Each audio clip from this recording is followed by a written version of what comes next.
Testing, testing. Check one, two, check one, two. I'm not sure if this has been a successful live stream right now going on. I think it is. Check one, two, check one, two. Yep, yep, I see me. Testing, testing. Uh-oh, I hear me. Check one, two, check one, two. There you go. That means that is good. It's good. We are live. Hell fucking yeah. I gotta move a couple things around. I need to pop up in the Discord, make sure everything works. So let's have this slideshow for me. And I'm gonna leave the mic open. I'm gonna try to find a little beat for the background. One of those.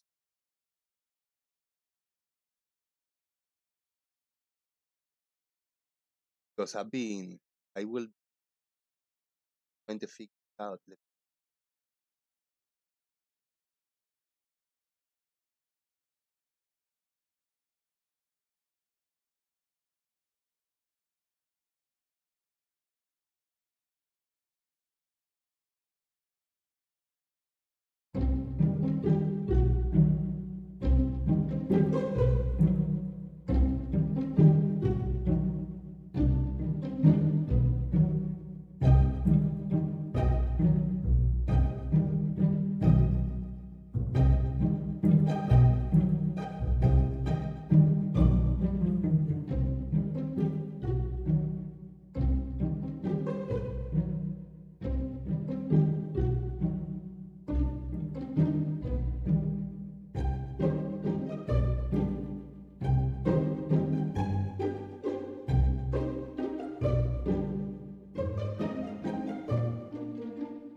Are you ready? Call your mama, call your papa, call your friends. The festivities are about to begin. Boom!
Boom!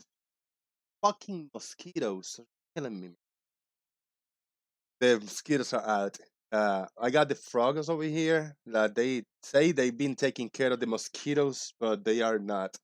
I don't know what's wrong with them. They're kind of like just faced, like they're not faced by anything. This is the population of Squeaky Earth. We're gonna do a squeak and see how they're gonna react. I don't know if this leg is gonna get tangled as I squeak. Well, we shall see. Let's try it. Oh, oh no, that was the head. Fucking A, no, that was bad. He could have get hurt. Yeah, he could have get hurt. No, we gotta try that again. The feet. Yeah, it's okay. There we go. Now it's working properly. Whoa, that worried me for a second, bro. Papa Frog got hurt for a minute there. Papa Frog, what did you say? Mob it, mob it. Really? That all? Mob it, mob it. Okay, now it makes sense. Baby Frog, are you okay? Mob it, mob it. Okay, and Mama Frog, mob it, mob it. Okay, I think we are right. Frog family survived the squeaky earth. Thank you to them. Shout out. Thank you everybody for being here. I really appreciate it. I see the boss man is here, John Hansen. Did I see the other boss man? Howard Moore? No, I didn't. But John Hansen say I have been around the sun 71 times on Friday. Whoa, on Friday 71. That's a long journey, brother, and congratulations. Fucking A. On Friday, well, I will be in my I will be in my 47th winter. 47. No, I will be in my I will be turning 47 on tomorrow. Today is the birthday eve. The boom festivities. Pre-festivities. Tomorrow will be the birthday festivities. Today is just birthdays. Big 47 coming in tomorrow. Big 47. Thank you everybody for your support so far. You have been hanging out with me for years now, and I by your side and having your. You can support with anything today, and uh, money wise, you can hit me up on PayPal. And if you cannot do that, then throw me that if I will. And if you cannot support with money, you can support by hitting the thumbs up, jumping in the chat box, and popping in and interacting. The more likes we got, the more recommendations we got from YouTube. So I will appreciate if everybody come in and engage in that. Also, share the show. If you are the only place I share the show is in my Discord server. I tag everyone. You don't have to tag at everyone, but you can at least throw a link of this show in other servers, like maybe throw a link in 24/7 and just the Jim Panda server and Brandon, Ev, whatever, all those. and I will thank you for that.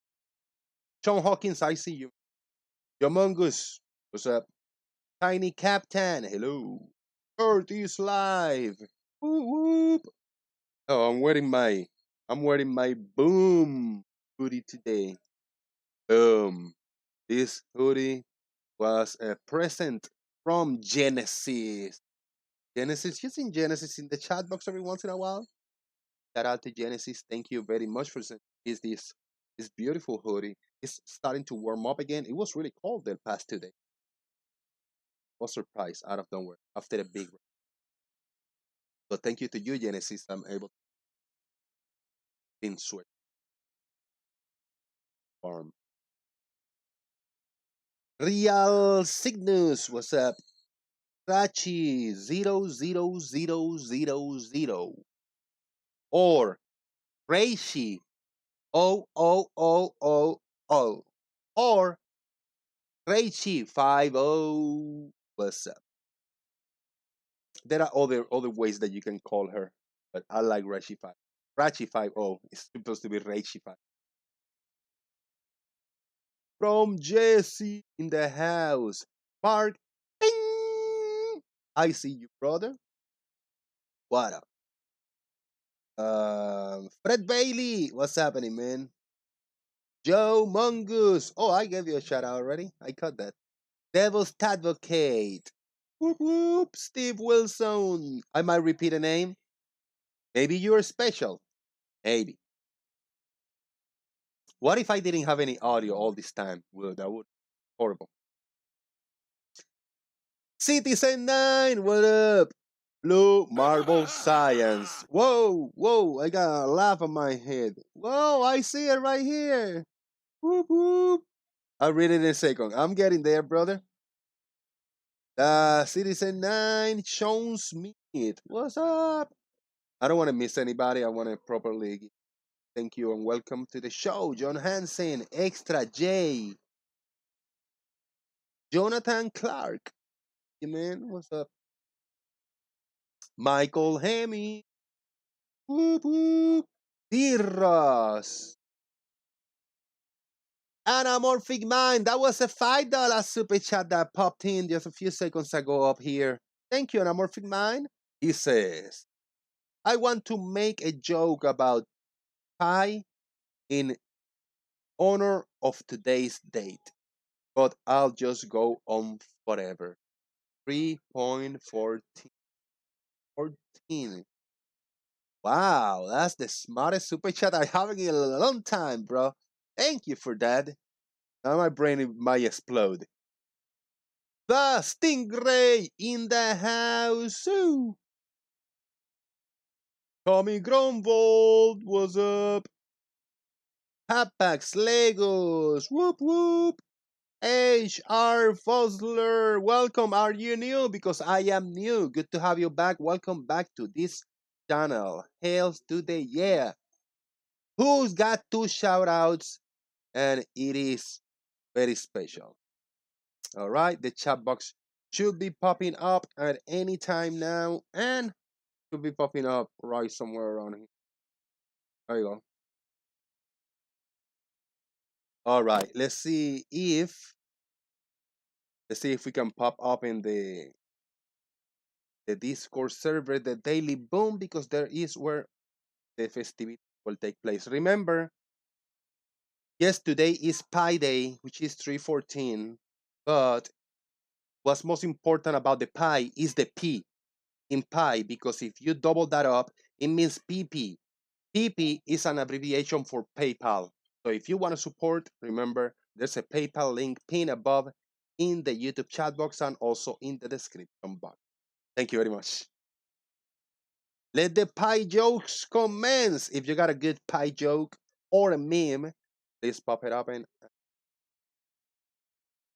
Earth is live. Here's an analema. This comment is by Earth is live. An analema he created in Space Engine. He took one screenshot on 1 day a week for 1 year. That means 52 weeks. Let's see if we can. How am I going to pop this up?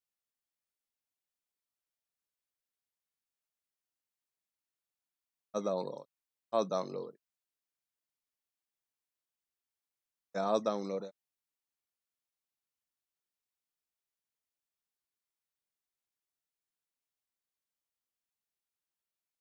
We play this in the background and then we'll hit it.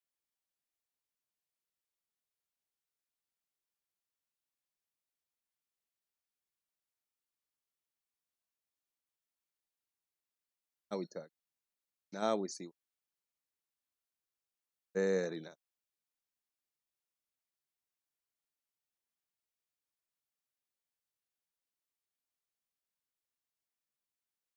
Yep. Beautiful. This is 1 year, one screenshot per day on a full year created on. Very good. Yeah. All right. Let me pop open over here. Score. We will be in the YouTube live chat box. YouTube live voice chat box. And company. Now because I got a few windows open, including this player. I don't know if we're gonna be able to have a solid sound. Of was good work, Curtis Live. Oh! We got a super chat by Anamorphic Mind. Thank you very much, man. The second one, rolling. The roundest night at King Arthur's table was third conference. He ate too much pie. Thank you so much. Beautiful. I gotta take it, throw it in the daily book, the Discord server. Very good. Very. See, I already pressed the command to take a screenshot. Almost 10 seconds and it haven't pop up.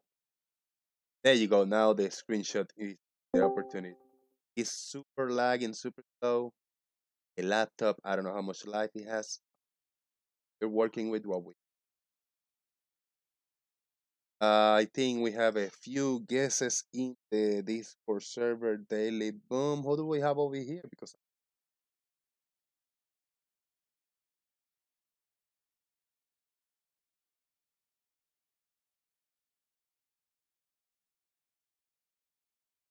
you gotta make. Okay. Oh, we got Bogov, Chaik, and Grubus. Good evening. Good evening. Hello, Zach. Hey. Happy early birthday. I think you're cutting in and out on YouTube. Am Not I? sure it's best for YouTube. Okay. Sounds funny. Yeah, I think it should be slightly better right now that I closed the little video. I had an extra window open, a video player playing the Analima video, and now it should sound better. If I open something extra, it's gonna crash. Right now, I have one Google open. I got the pop up chat. I got Streamlabs open. I got the Discord open. That's about it. I cannot open. It sounds good.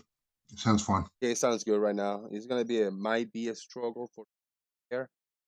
So I might be able to present like images and stuff on YouTube, but I'm not gonna be able to that to you guys here. So if we need to share something, you're gonna have to either share it yourself or watch it with it like 30 seconds. Yeah, you. It's okay. I don't think it's gonna be any issue. Have you not fixed your PC yet? No, I have not. I don't know how to. I don't have money to buy any pieces. I don't know what piece will buy. I was told an a card, an HD card, SSD card, or whatever that is. I have no idea. I don't know how to fix it. So it's just sitting in there. good PC, but it just doesn't. I'm a little bit too far away to just pop over and sort it out for you. I'm sorry. Yeah, man. Yeah, people offer me to sort it out. At least try to something I just haven't been able to cash in. Privately. Trouble is, I've always found with PCs, if you're there in front of it, the job's not too difficult. But if you're trying to instruct someone Hmm. over online or on the phone or whatever, Oh yeah, it just makes things so difficult. yeah, it is. So, but yeah, not tomorrow. I'm gonna do that shit. In the next few days, I'm gonna just bring it out to the light, to the table, clean it up, and just kind of take it apart, put it together parts, and see if that do something. Might work. Sometimes it can, funny enough. Yeah, dude, we got another super chat by Anamorphic Mind on a road. Thank you, brother. I expecting everybody to jump in the train, but I'd rather take a big PayPal cut. But these super chats are great, bro, and I really appreciate it. Anamorphic Mind says, pay attention. Just saw American Pie. I gave it a rating of 3.14. How about that? That's beautiful. With the pie joke. Shout out to the boss, man. Left lane, left lane. I've been having a lot of issues these days. I was thinking these past few days, I said, like, dude, I haven't even mentioned the drawing. The drawing is not done yet. So sorry. It's still, I mean, that's the first thing that I gonna do as soon as possible. As I told you a few days ago, I'm not doing well in a state of mind, and I don't want to do a shitty job to send you. But that will happen. Definitely. Yeah, brother, you're under no pressure from me, and I'm looking forward to it. Thank you. Got a drawing cooking in the oven for a long time now. Man. It's ready to be finished. The cooking gonna be. There you go. I look forward to it. There's no rush to art. Yep, yep. Not at all. Got 50 people watching. That's good, but we need a few more thumbs up. That will make it really good. Thank you very much for the like. We got the Marvel guy here. We got the Six Spider here. But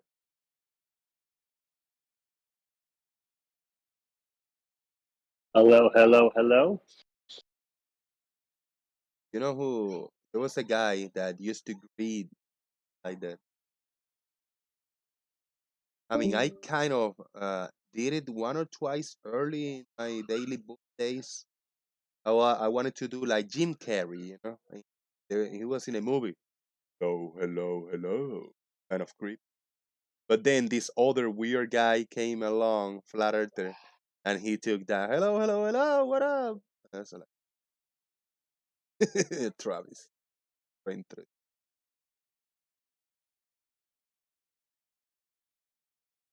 That I've was not a seen him on for a while. yeah, that was a Jim Carrey thing. Travis, last time I heard from him, he left. Uh, he left the YouTube thing for like weed, marijuana. Goes well.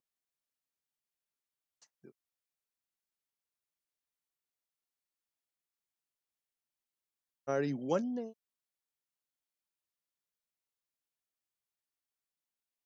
Beware the eyes of Marsh. Shout out to John Giovanni. Don Gio.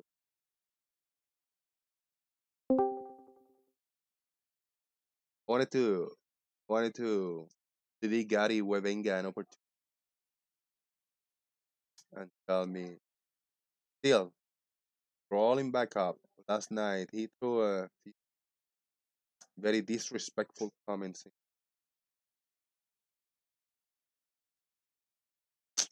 the Discord server. I haven't seen him since.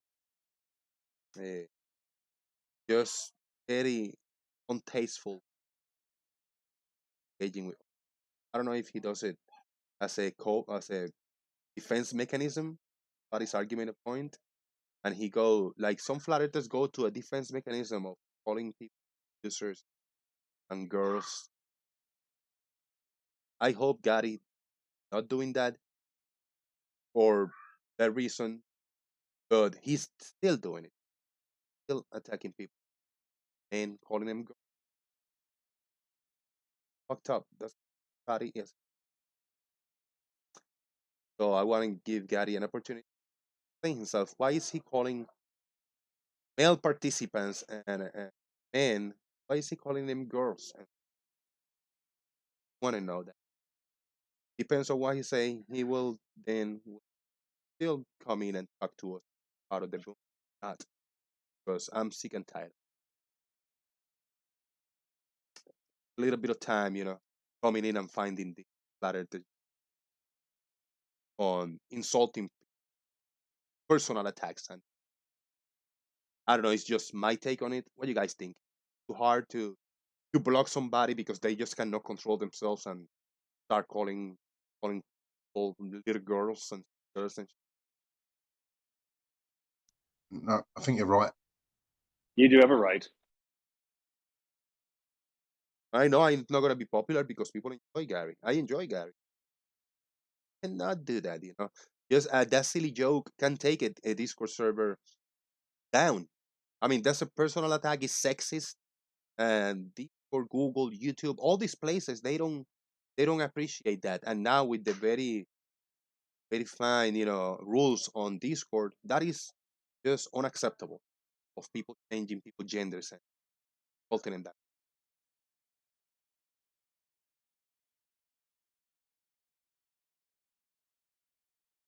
Yeah, to Marcus Resident, what's up? M Stone enjoy Gary the most. Shout out to M Stone in the chat.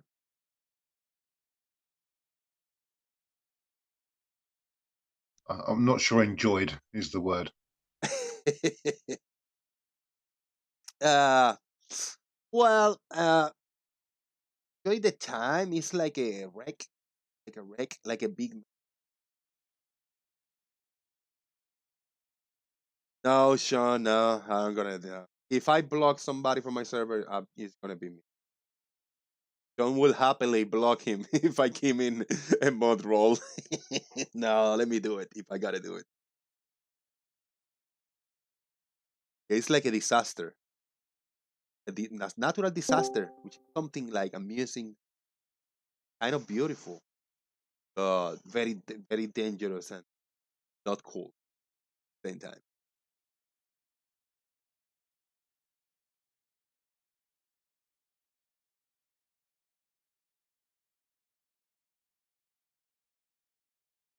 Charlie Welch, they banned him on the shells. I think I was no, I don't know. I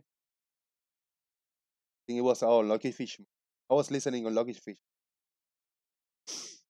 on his little special he had going on. I got it went in, kick him out of the because of this. I think I don't know. I don't know if he called somebody a girl or pervert or something. Somebody just personally attack somebody on calling somebody a pervert out of nowhere. That's reason enough.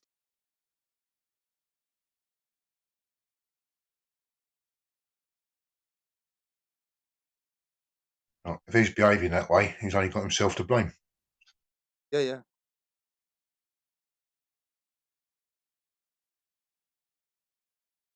The shields had an issue, Gary. Some people know that, but some people don't know. You want to give us a little detail?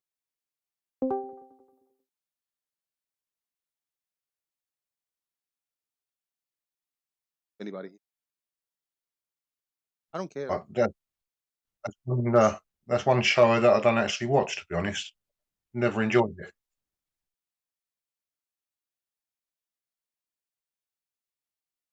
Yeah, we got a big $10 super chat. Thank you very much. John Smith with a $10. Thank you, sir. John Smith for $10 say, happy birthday, Jose. Well, a bit early, but still. Nice. Thank you, Sean Smith. Early birthday, I'll take it.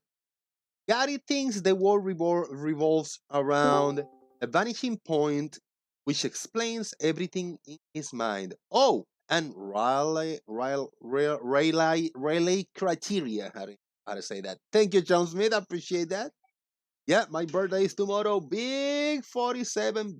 Big 47. Good times, good times. Hello, hello, gentlemen. Truth Seeker Stingray. Truth Seeker Stingray, Six Spider. Marble Man, Love Lane, Grubus, Doofus, Komar, Shaik, and Bogov in the house. Marble Merman, what are you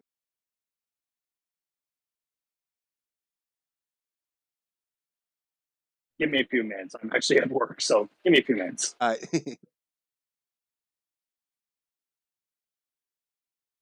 And remember, everybody watching on YouTube, we got 50 plus people watching. That's beautiful, excellent.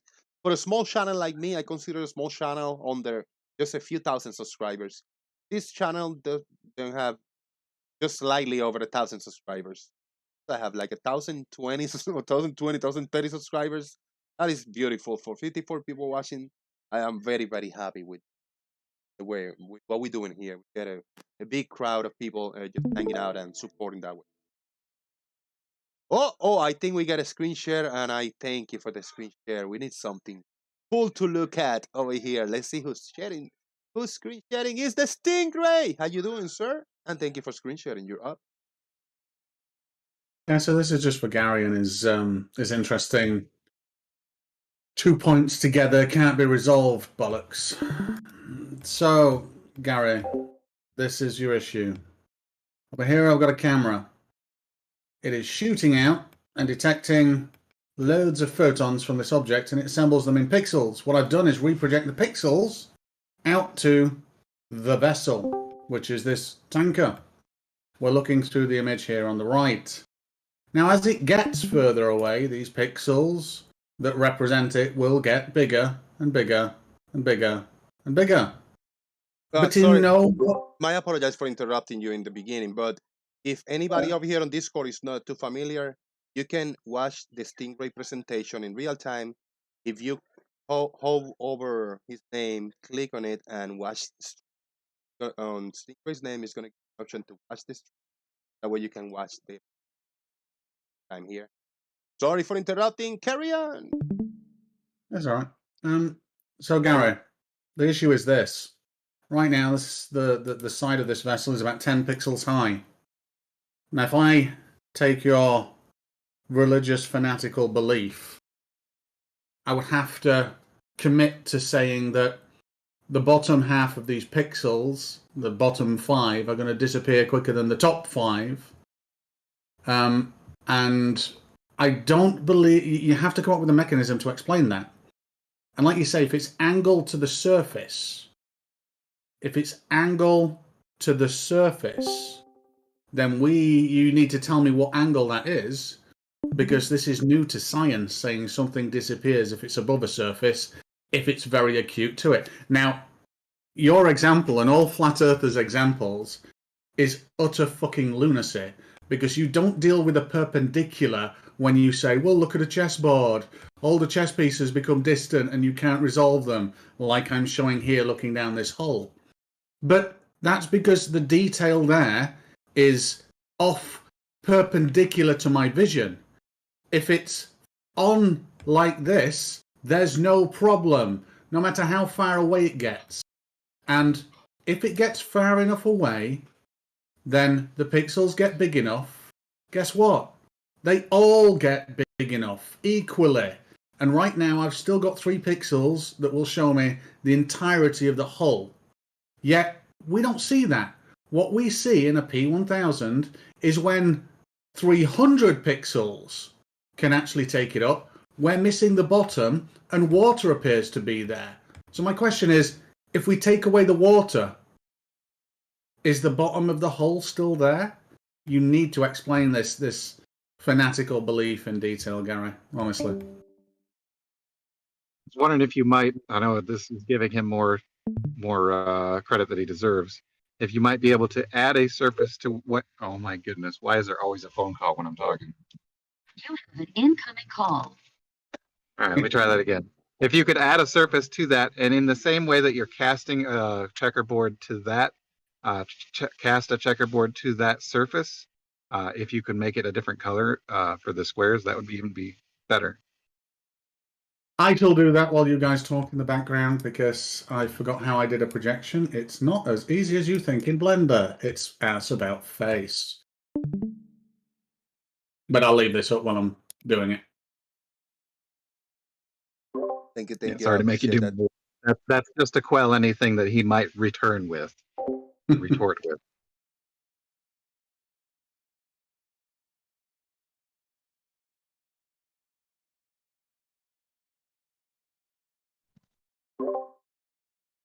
I try to, I mean, there's a very basic misunderstanding of perspective from flat earthers, and that's the safe word for them. Perspective.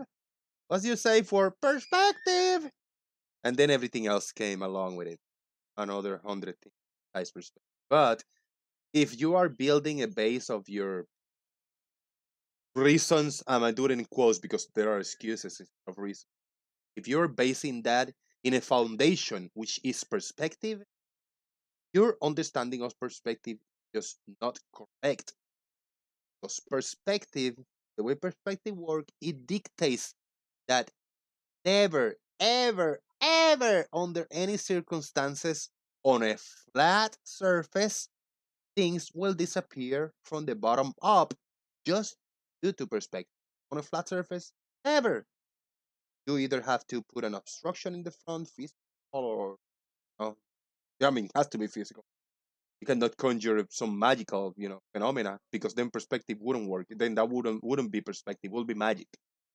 So due to perspective, on a flat surface, things will never disappear from the bottom up.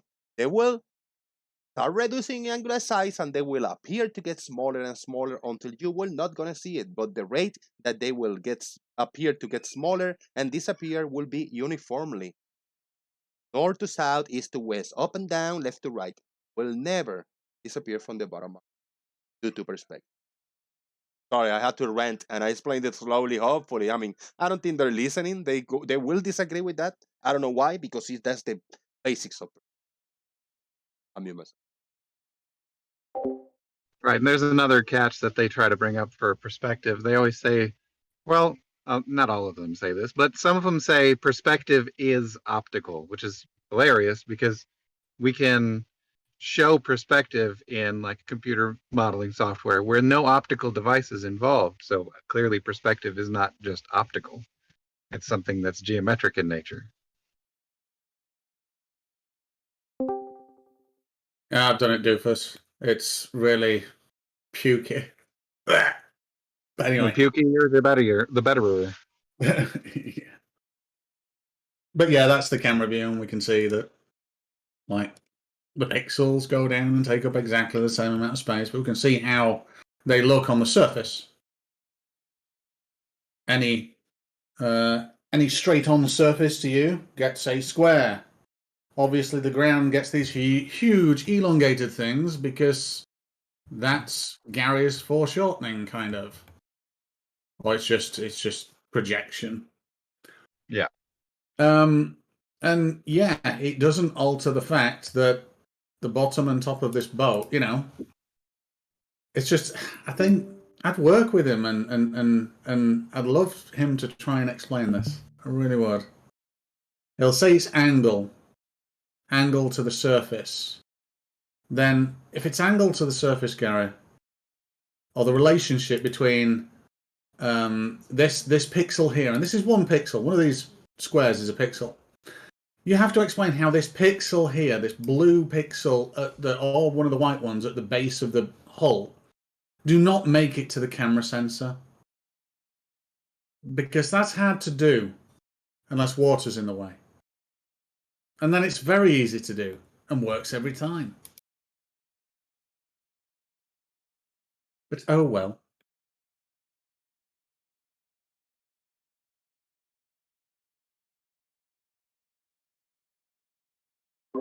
Is this the real live Stingray? Is this the real world what you're sharing? Because I like it. I like the way. that the environment looks. There are kind of rectangle, colorful. Is this the real world or is this La La Land? I'll tell you what I did for. I did this in voxels so that I could see how it actually would work if there were 3D pixels, of which I can change the actual size of these to show where the detail goes. But anyway, there's a question for you. There's a quick question for you, Sting. Yeah. By an amorphic mind, what did Pi say to its sweetheart?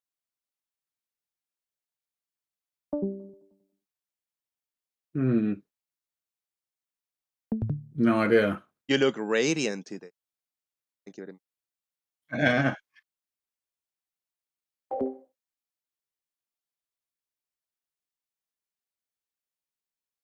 That's a playful Lego type of tanker. There you go.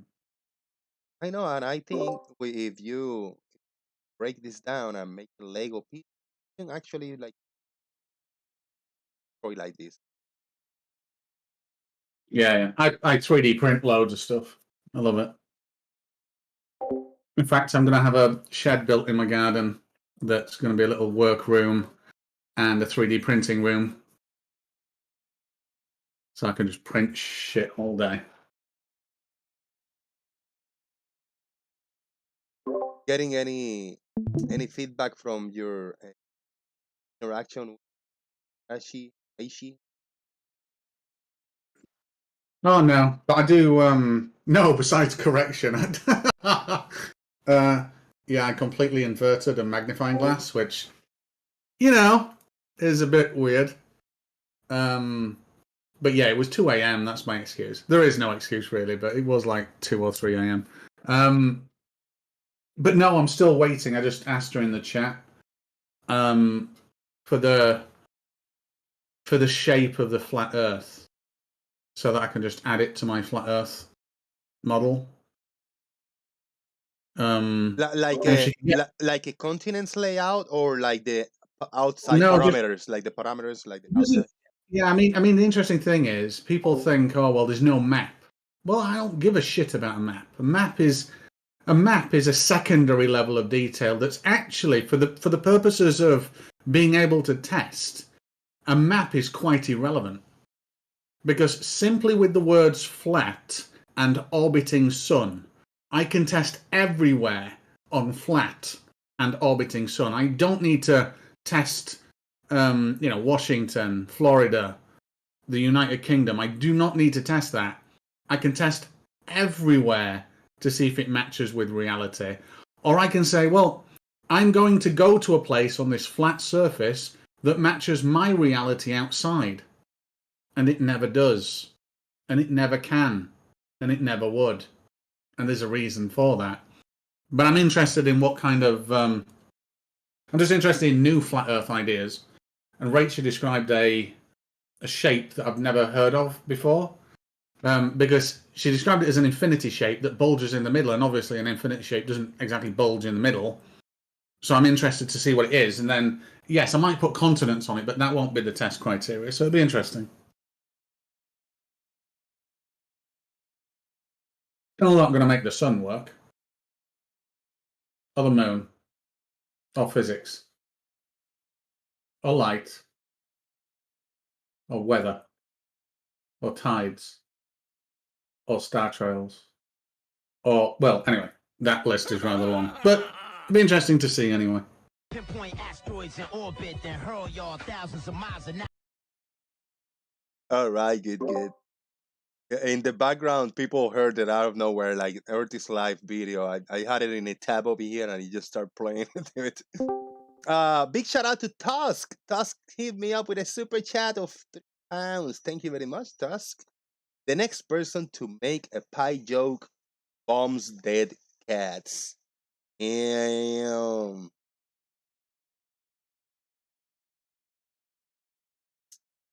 Blue Marble Scion was just gonna invent a 4D printer, but he just didn't have time. He'll do it another day. do you think, Stingray? 4-day print. 4D. Well, one could argue that a printer already has a time component since it has a beginning and an end to the process. So that joke to me was a little bit weak, Blue. Sorry. Damn, Blue shots fire. Hold On has a 2D printer. He can print flat maps.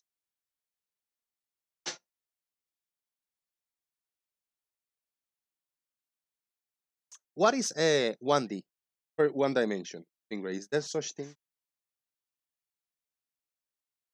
Well, there's 1 to infinity dimensions. But If you want. I think I understand it. I understand 3D. 4D is starting getting a little woo. But 1D, I not grasp what 1D. Well, as with all dimensions, it's contextual based on use.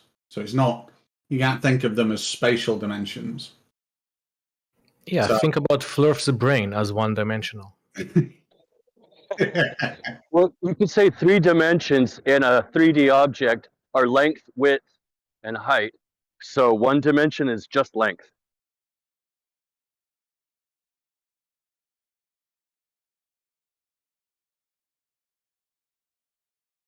But I was going to say, Stingray, that whether you have a flat plane, an infinite plane, or an infinite bulge, the continents, like you said, are still not, they are finite. But yeah, what my point was, I don't need continents or a map layout, although it's pretty much mapped distances, angles to things, and it's a globe. But I don't even need that for a flat Earth. Simply with the words flat and orbiting sun, you can test pretty much everything to see if it matches.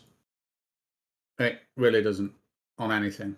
And I'm just waiting for one flat earther to come up with an idea whereby it would match just one thing. I've done it. They should put in effort as well.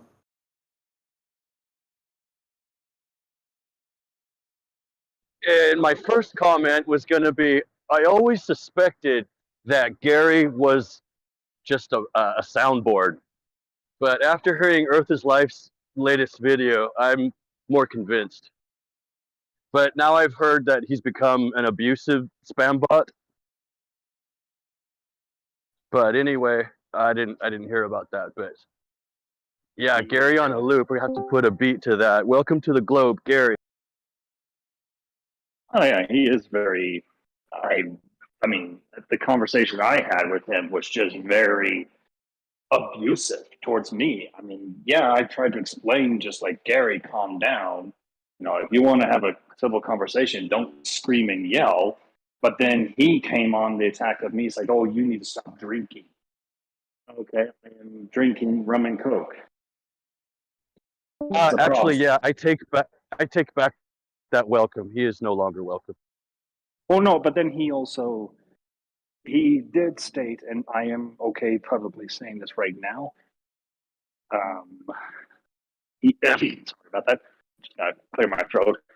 He told me I should go commit suicide, and here's the problem: I committed suicide. So yeah, he's not welcome on my list either. So he can go fuck himself. Sorry, that's my only cuss for the day. Sorry, I'm gonna mute. That's just unprofessional. Sorry. It's no big deal. No big deal. I mean, it is what it is. And he said something about somebody else the other day that was questionable. Yeah, Jose stopped it, but yeah. He's just off the rail. I'm sorry. He's just, I don't know what. I don't know if it's just the pressure finally got to him. I don't know, but I'm sorry. He should not be welcome in the discussion. Yeah, but everybody has to remember one thing. You can, and I absolutely believe this, you can intend offense. You can, you can give offense. But in relation to yourself, you can either take it or not. And that's not within the control of the other person. Agreed. Can I address the guy who told him to commit suicide? Ooh, no, You not should yet. also No, not apologize yet. to Doofus. Not yet. Not yet. Hey, hey. No, not yet. The first thing that we're gonna do, we gotta sort this out. Ever to anybody. The first thing that we're going to do here, you gotta please try not to. Can you please tell me, did you I think you read my direct message I sent you, or have you? Me? No. Yes. Well, No. I'm gonna I just joined Discord just now. okay, I'm gonna disconnect you for a second so you can go and check on your direct messages and then come back. If you're listening still, Gary, check on your direct messages and then come back. Of you writing.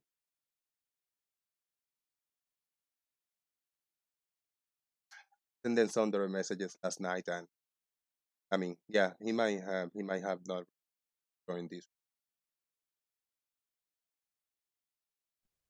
If he said what everyone's saying he said, and he acted that way, then I wouldn't even give him the chance to defend himself.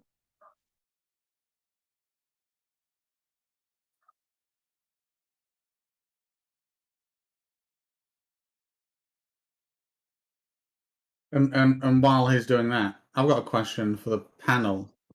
Because I can. 2 of them, in fact, or 3, maybe.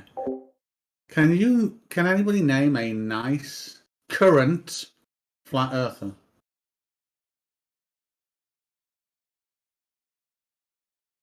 I mean, I'm not thinking too hard, but nobody come to my mind. Like a nice, cool to talk to flat earther. Is that what you're asking for? Yeah. I don't know the names, but there has been a couple from the Facebook side of things that have gone through Fight the Flat Earth that have been okay.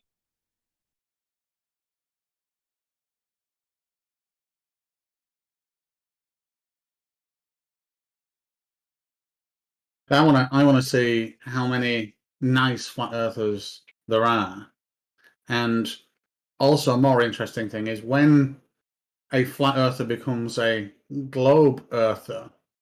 Are there any flat earthers that still treat them as friends? Because I suspect the answer is there's very few nice flat earthers. I mean, Banso Bandit to me is a nice flat earther. Rachie to some extent, even though she did try word games with me and stuff, she's all right. But when you leave the flat Earth, I don't, Sean G, Jose, Ranty, they get some real abuse and no one ever talks to them again. And it's like, well, I thought these guys were your friends. And that to me just sounds real cultish. Now, I do want to say one thing.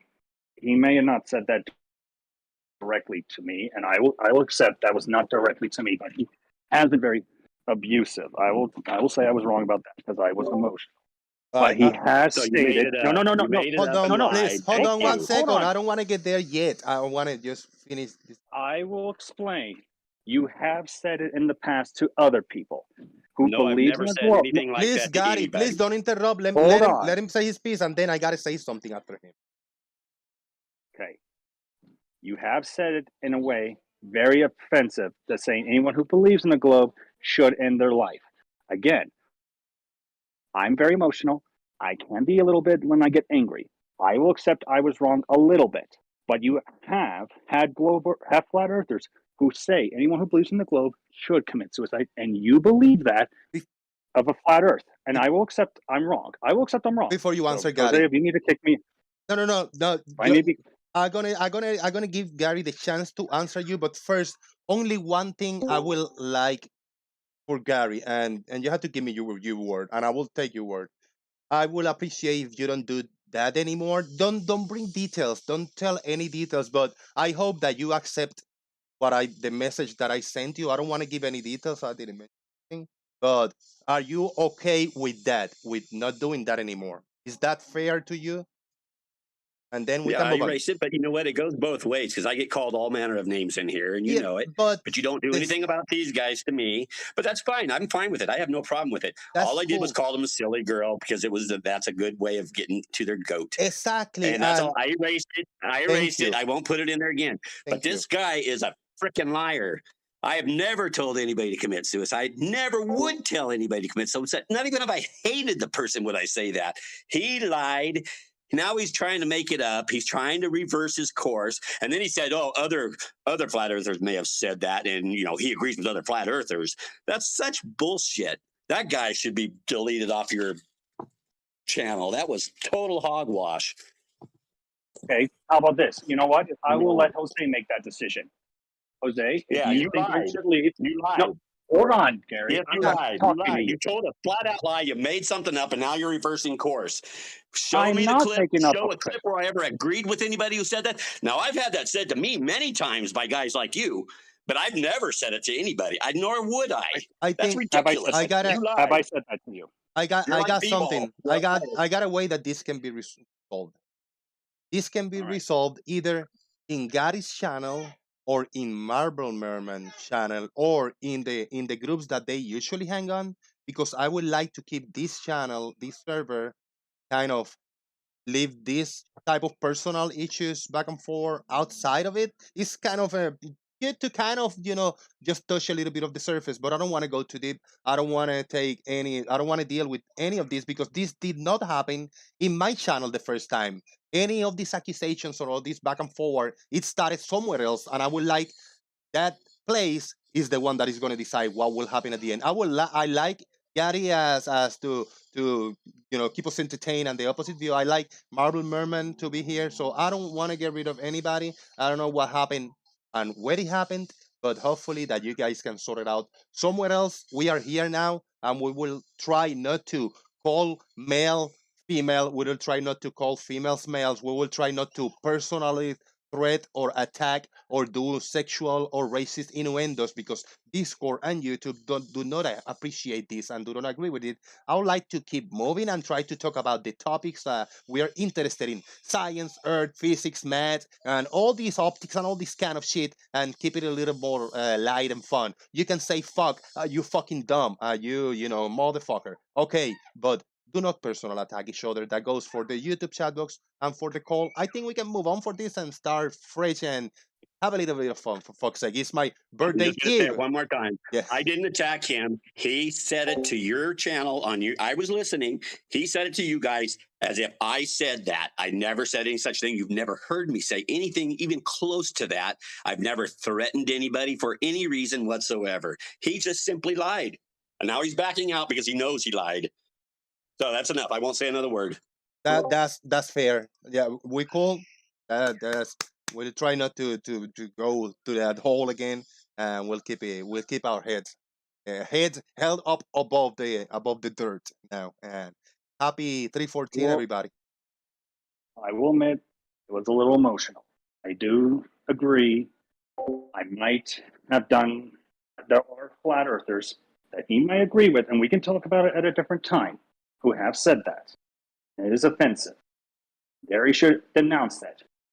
I have never said that to anybody. Gary, I've never seen another one say that to anybody. And if they did, I wouldn't agree with them. You lied and told everybody I said it to you. So there we go.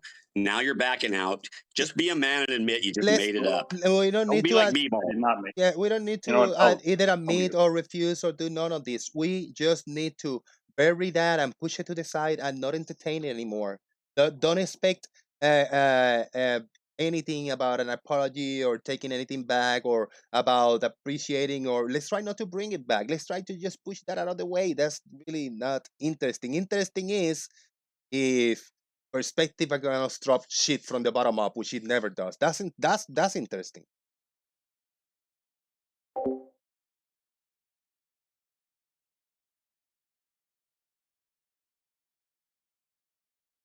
Okay, Gary.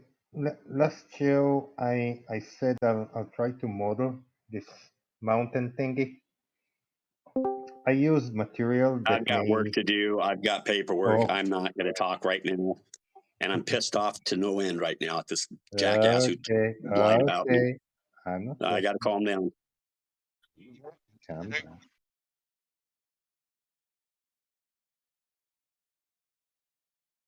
That's fair. I think that's the best decision when somebody is pissed off and think the emotions are gonna get the best out of them. Just get out for a few minutes or for a day, whatever, you know. That's the best decision that I encourage everybody to do. If you're too emotional, too pissed off, you think you're gonna get triggered, just get the fuck out for a bit and come back later. That's good. Hell yeah.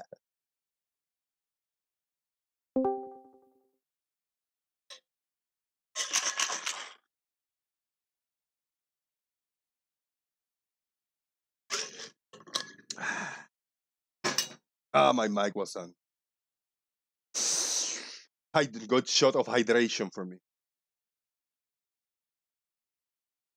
66 people watching. Go ahead, Chai. Go ahead, make your point. I'm moving myself.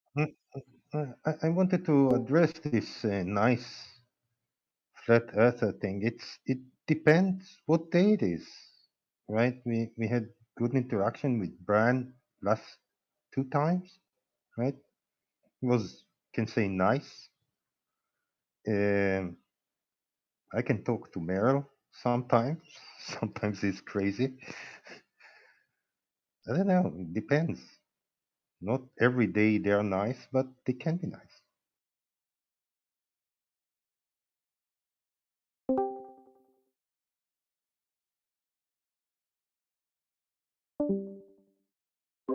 Woohoo!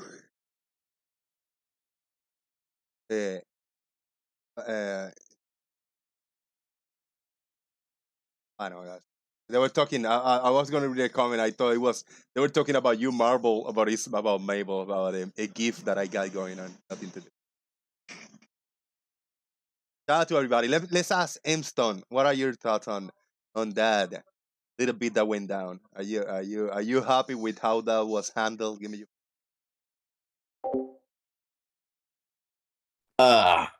I really can't comment on Gary. I just think he needs a safe space and to gather his thoughts and come back strong later.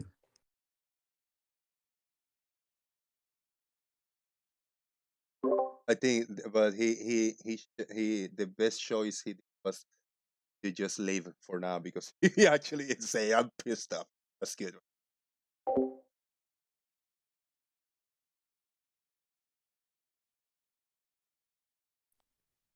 Exceptional interaction. Best interaction I've seen in a while. Great show, was it? Appreciate it. And I'm trying to be here, the middleman, and just listening for the background because I don't want to just start throwing punches. But just either throwing punches or just grab a bag of popcorn and start eating and let you guys kill each other now. Sorry, I didn't feel like today. Maybe another show I wouldn't encourage for it to finish in one man, 2 men enter and 1 leaves alone. But that's it.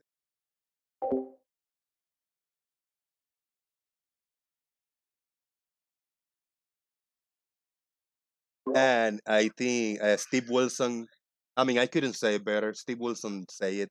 Gary is the rubber band man. He'll bounce back. But then, boom!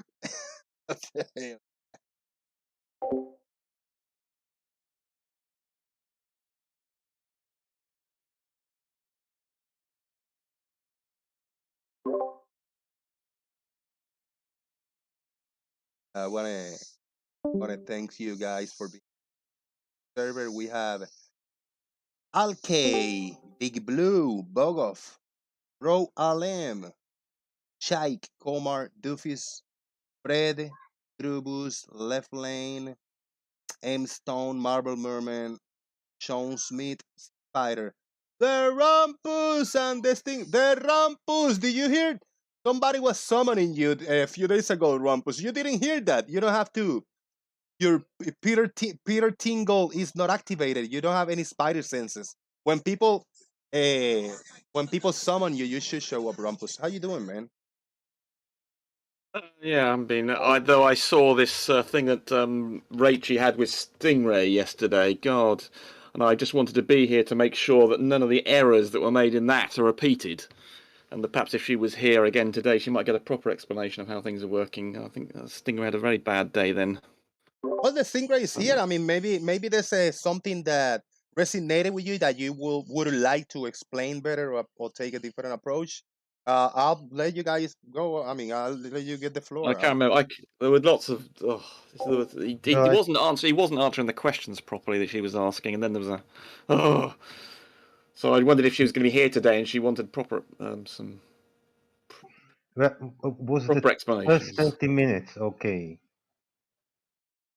Yeah, there was quite a few. Yeah, it was. She was. I think Rachel, you were asking earlier about nice. She's actually. I think she is a moderately pleasant flat earther actually, and she actually asks intelligent questions, even though you can tell she's not educated, but she actually is quite bright, and the way she was arguing and making points was actually quite intelligent, and she wasn't getting some good answers yesterday, unfortunately. Most of the time, though Stingray did do a good diagram with the refraction on explaining when she didn't understand how light entered the eye, and the fact that the angle, she was getting confused about the entry of angle and where the apparent position was of something that's refracted. She didn't realise that they were raised up by the fact the light was bent down. But I don't think she needs me to explain it to her, basically. Really? Do you think you're the one that's going to bring her back?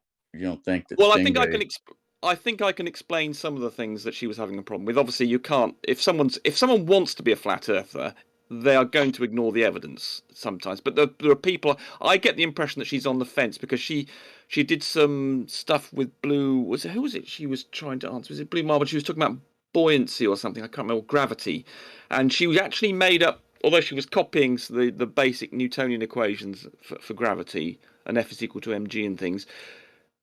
She actually, for someone who clearly has not had any education in physics or maths, she actually did really well to come up with something that was quite close to how it really works. She's had her hand held. I've seen her work with I Can Science That, and she broke him. And that guy's a really nice guy, and she broke that guy. The Rumpus. There's one thing you got to remember about Rachel is she's not exactly that's part of her character is to be reasonable in appearance, a veneer of reasonability, reasonableness. Right. Right. And I explained I want to say about 6 to 8 months ago, refraction, curving light downward causes them to appear higher. I did this months ago, and for her to have this same issue this many months later is she's not listening. Yeah, well, I think you have to, with these people, you have to A, answer their questions well, and B, give them good explanations. And if they don't get, because they're not educated, as in Rachel's case, or they're a bit dim, as in Gary's case, for instance, then she's had Professor Bell walk her through things too. She's had a litany of other well-educated people walk her through things. Yeah, unfortunately, Professor Bell doesn't do a terribly good job of explaining things either, unfortunately. Well, I'm sure she's just waiting for you to make the break. I don't think she is waiting for me. She's not waiting for me. I don't think she's actively waiting for me, but she's looking for the truth. Yes, I think she is. I think actually merge her with the truth, bro. I think she is actually. I think I think she is actually an explorer for truth, actually, but she's got confused. She's been led astray by people like Riley and co, and she just needs someone to kick her into kick some sense into her. And I think, but she was actually arguing in an intelligent manner. She obviously got confused about things. I mean, her idea that the raising up, the bending down. She even understood about light refracting towards the denser medium and things, and she got lots of things right. Do you think, Rumpus? Do you think that you could have done maybe a better diagram or presentation? Did it make more simple to understand? I do. I think Stingray's diagrams are great. I think he does them maybe faster than you. He's hand drawing them, and then in the case of perhaps on speed. But I mean, yeah, Stingray did a good job on one part of it, but there was so much. If she couldn't have gone away with the right. She didn't go away with the right answers, unfortunately. So I was just here to make sure I was going to. If she turned up again, I was going to be here to. She was asking questions like, what was, for instance, refraction. There was some confusion about what refraction is. Refraction is the bending of light, and it's caused by the change, as she called it, the change in wave speed, which she was correct. But there were lots of things that she was asking. She was asking lots of really good questions that needed really good answers, and I think you could have nudged her the right way. And it was an opportunity there to help. And I think she's looking for answers, unlike a lot of these flatties who are not. And you can reason with her as well.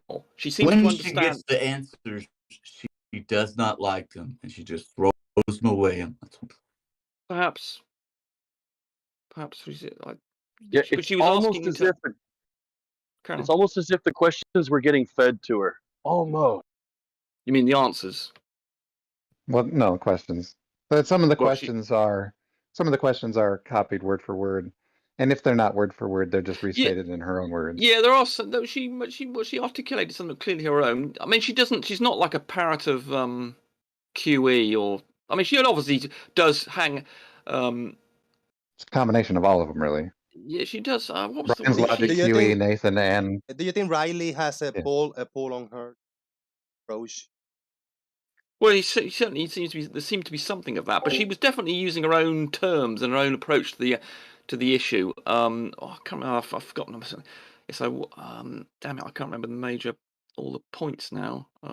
But she was asking. You have to take somebody like that and educate them to where they left off, wherever they are at geometry or wherever they are at math. You couldn't just give them a presentation on something like optics or any of these difficult subjects that they don't have the education before to even look at these subjects. Do you really think you could just give somebody a presentation and they're somehow going to, like through osmosis, going to get this type of thing? Well, you have to be very. Well, you have to be. Well, you have to be very accurate. You have to be very precise. You have to be as concise as you can be, and you have to show them the education to understand. No, hold on. Understand. You can make progress even with people. Someone like her who's clearly intelligent.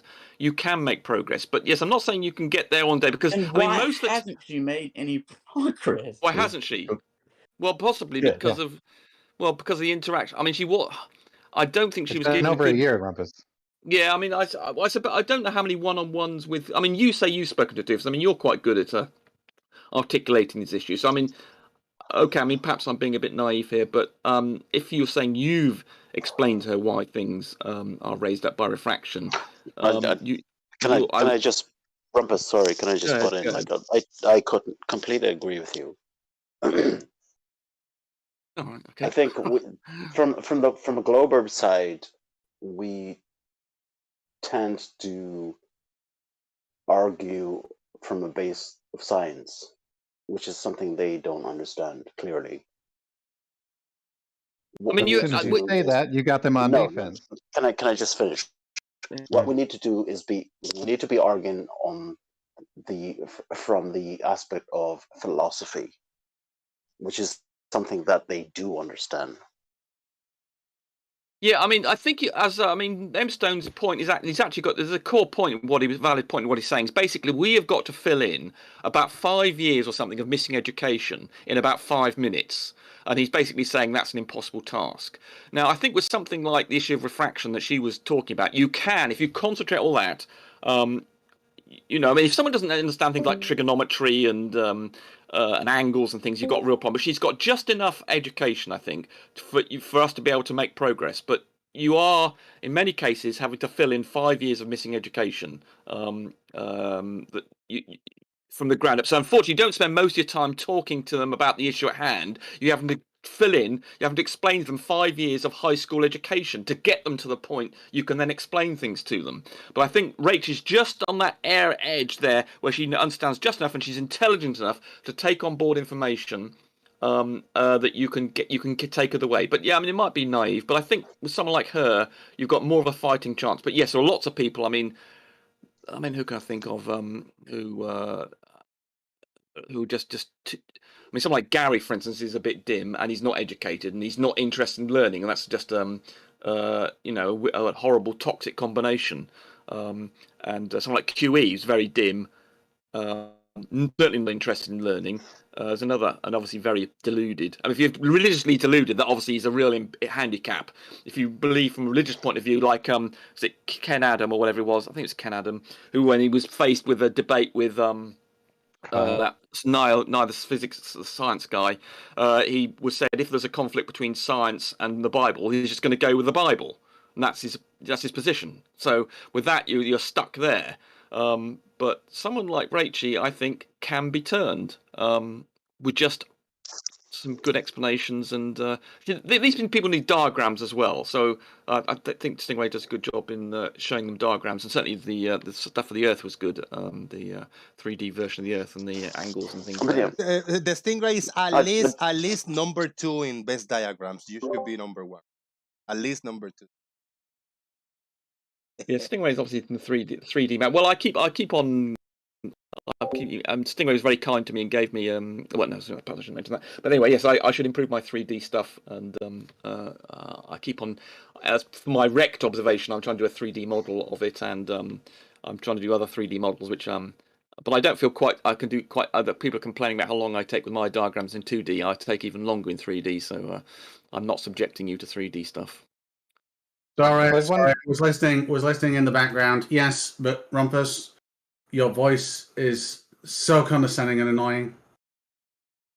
Just saying. Right, thanks for that. Successful. I was trying to pick on you guys, trying to get you two to pick a fight. I'm glad you were listening, Stingray, because Rumpus is.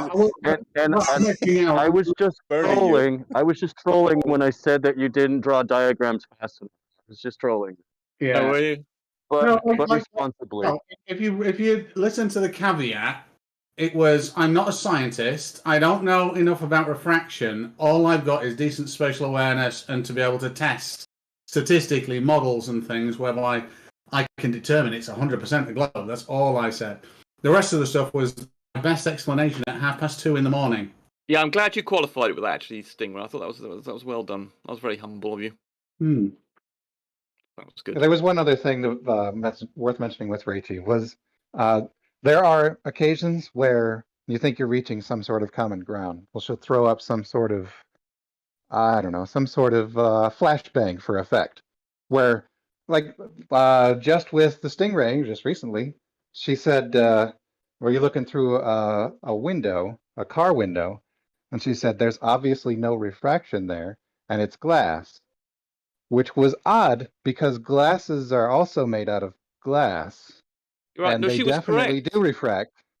No, she was actually correct for most of that part, like being about the glass. She was correct. Right, what she needed to have to explain to her was the one thing that Stingray didn't do was to show her an example of Snell's law and the fact that if you have two parallel pieces of glass, although there's refraction in there, they doesn't actually cause the. Look, I mean, let me explain. Perhaps I'll draw a diagram.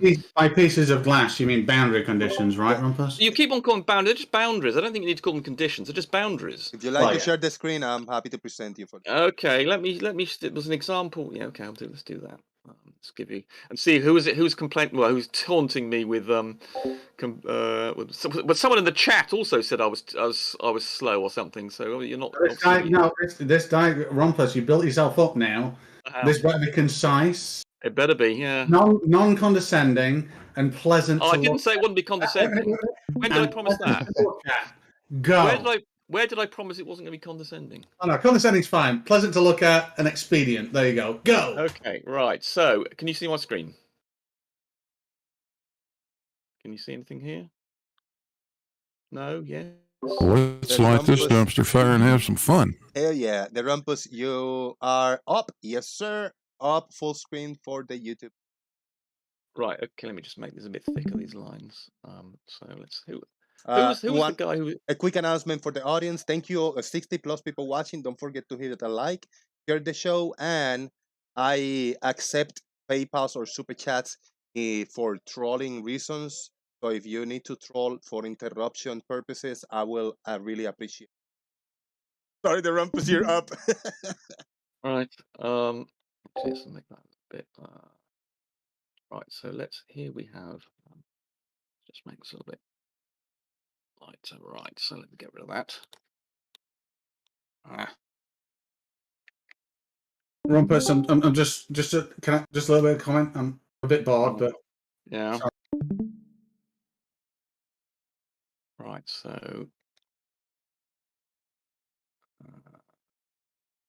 So I'm drawing here a light ray.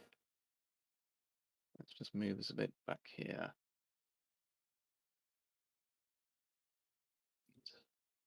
Right, so here, actually, no, I need to make it. So, for instance, she wasn't explained to her, although Stingray did mention normals and things. He didn't actually show her what happens with what Snell's law actually says. So, for instance, here we have so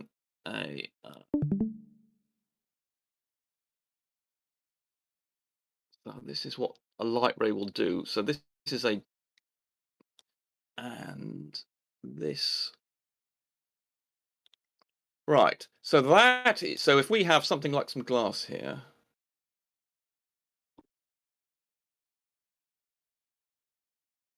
Right. Is it Bros teasing me about how long I was taking? Right, so anyway, so here is what here's a light ray coming in from the left-hand side or the right-hand side. It doesn't actually matter, actually. The physics says it doesn't really matter which way around you do it. Rumpus, you were going to test your patience today because there might be a few interruptions. Chats. I'm going to try to take him as soon as possible without breaking up your train of thought. So we got the first one. Okay. Sean Smith with a $5. Only 22 minutes to set up. Hashtag the Rumpus. Thank you, Sean. Go ahead. Yeah, so, right. So here we have a light ray coming in from the left-hand side. And it hits a piece of glass. And it's refracted in this piece of glass. But it comes out at the same angle that it went in. So that the light has not been bent. Your eye has not detected. You could have that piece of glass there and you would not know that it's there. You've had refraction, but the angle, because these things are parallel, the angle has not of the light ray has not changed. So it's not moved. It's not been raised up. And there was some comments in there when that thing was Stingray yesterday with her, where it said it was, and there was all sorts of confusion. She was given all sorts of incorrect messages, and she's asking sensible questions, and then she got confused about what refraction was. She thought it was just the change in the speed of light. She called it wave speed, and other people mocking her for that. But that's a reasonable way of describing it.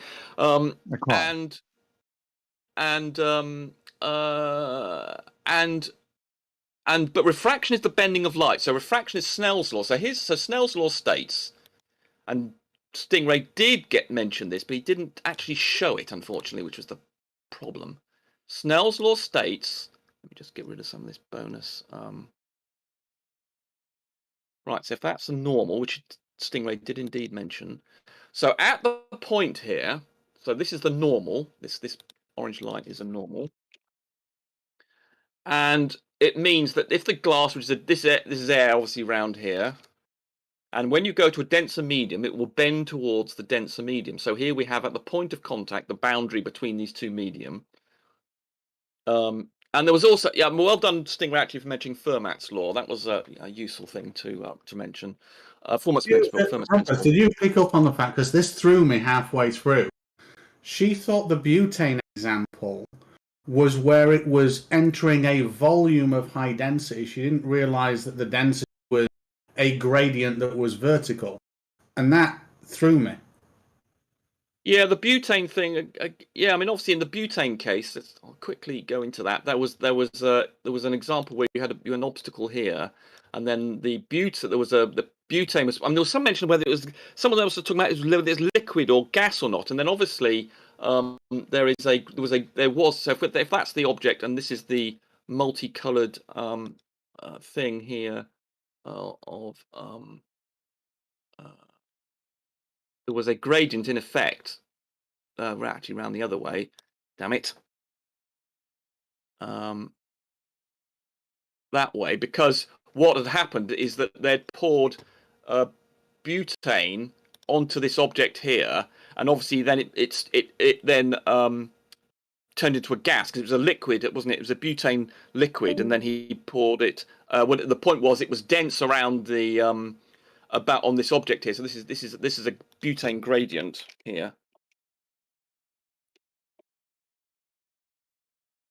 And actually, there is some confusion here because I mean, the Flat Earth got something wrong. He said that if you had any sort of medium between you and an object, you will get refraction. But no, not if. So in the atmosphere, for instance, if the atmosphere was made out of glass and it was glass between you and the object you were looking at, it would appear in exactly the same place as it does with air there or a vacuum, it providing its hollowness. In other words, there's no change in density. What causes refraction, the bending of light in the atmosphere, is that there's a density gradient. So in other words, there's more refraction towards the ground because it's denser, because refraction is based on density. That's the key thing you need to understand.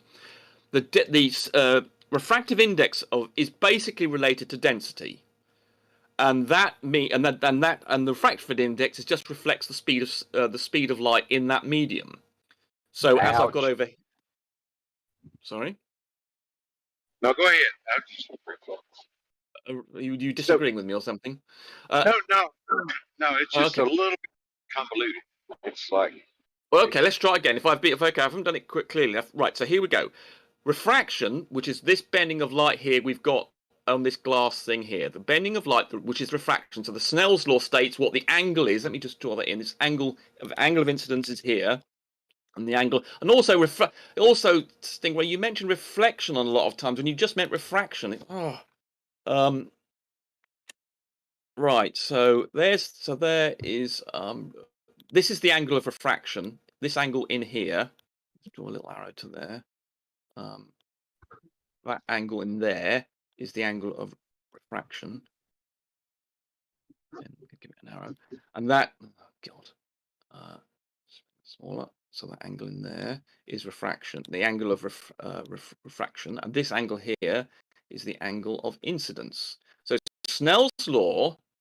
So that's the incidence angle. Incidence angle. So we've got these two angles, one here and one there. And Snell's law is simply that the sine of the divided by the sine of the refraction is equal to the n over n1 over n2. So in other words, if we have a medium here with refractive index n1 and we have another thing here of n2, it tells you what the angle of that line will be at the boundary. So let me just put that right. So there, let's get that out. So this is an angle of incidence. This is the angle of refraction, and that simply tells you an n1 and n2, the refractive index. I've been a bit convoluted, perhaps again if I've bored someone again. So in other words, it's telling you the ratio. This sin I over sin r reflects the change in the refractive index, and that refractive index is directly related to the speed of light in the medium. So the bend between the sin I of sin r is a reflection of the change in the speed of light. But notice with this parallel system here, there has been no change in the angle of this arrow. Only if you start bending things. And so if you have something like this is something that obviously Stingray is aware that he got a bit wrong, was this a lens. And so if you have a lens here, you're going to get this sort of effect. Change the color there. And then it's going to do this.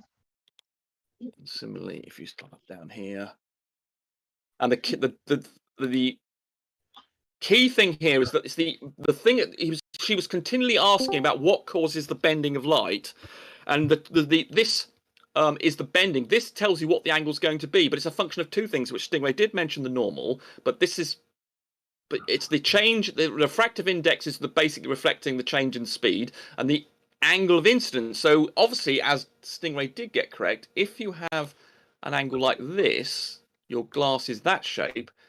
Let's change that color from there, which is this there. So if you do have a light ray that goes like this, bloody thing, like that, it will go straight through.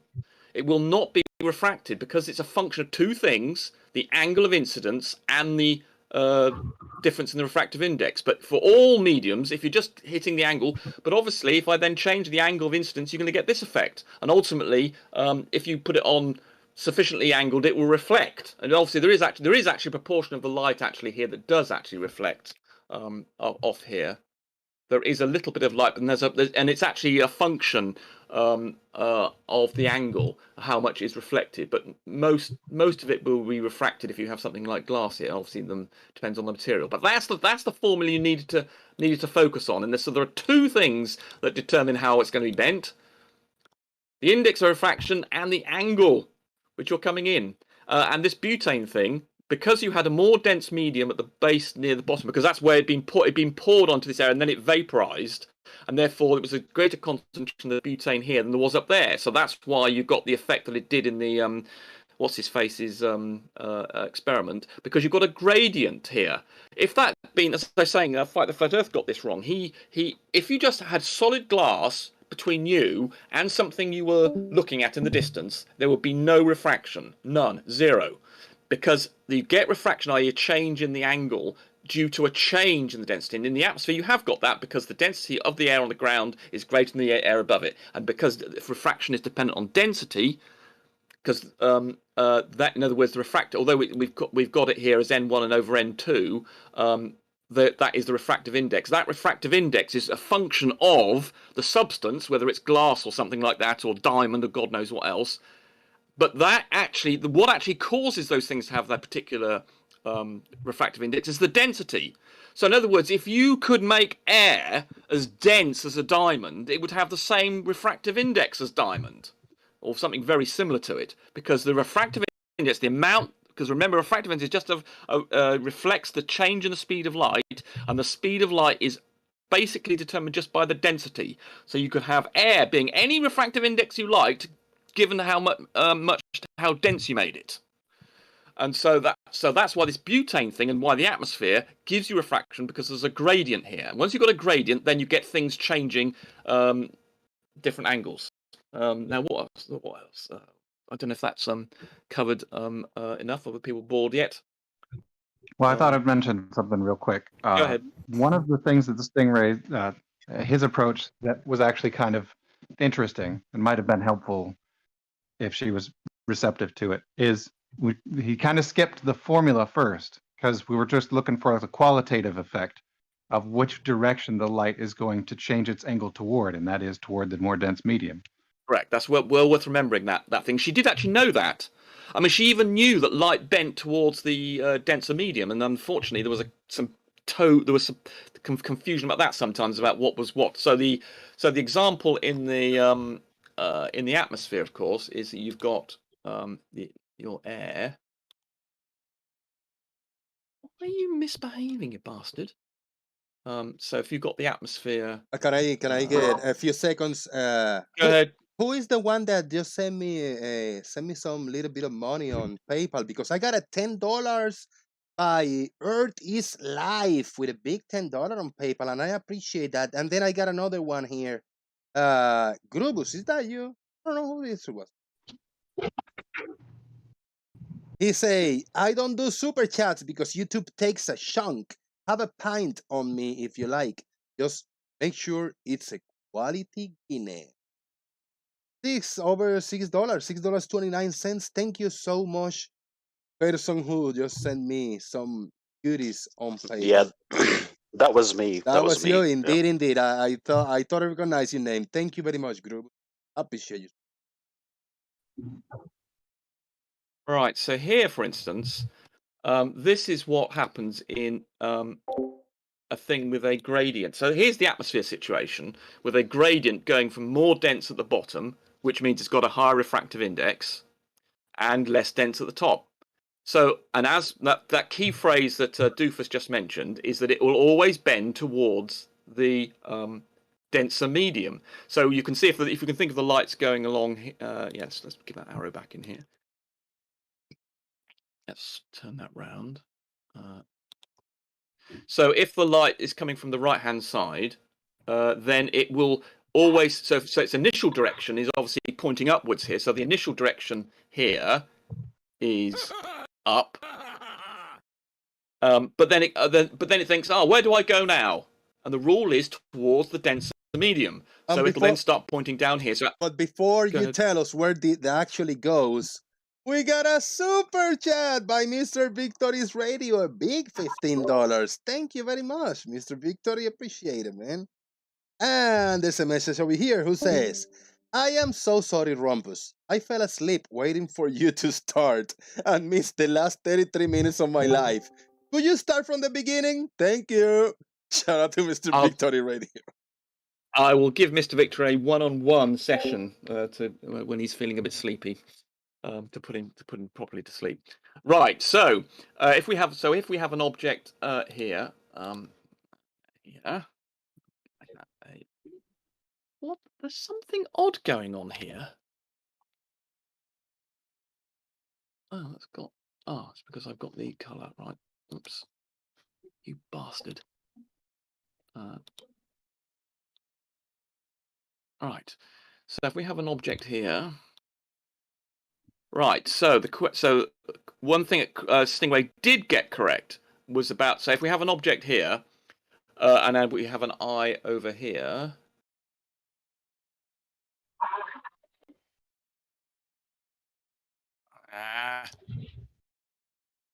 Didn't get that right, did I? All right, so we have an eye here. What the hell? Who can someone stop their open mic? Whoever's got an open mic. Right. So I'm trying to draw an eye here, but not very successfully. Right. God, it's a bit. Right. So let's draw the little dot on that. Just to...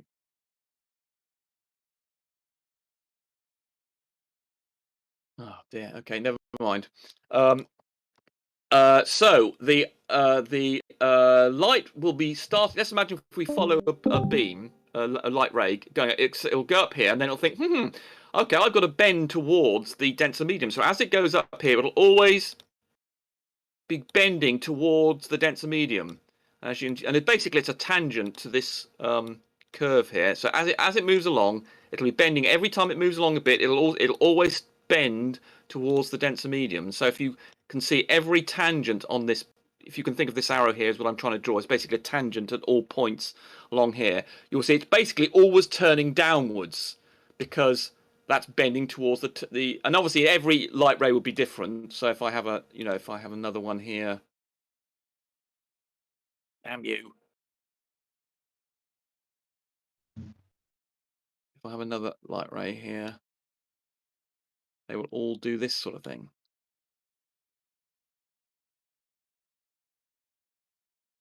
So they're all following the rule. I gotta figure it out, guys. While the Rumpus is kind of trying to figure out little things, I got an. Well, I was in mid-sentence actually. I got an entertaining screen for you guys. I got a ladies tap dancing one.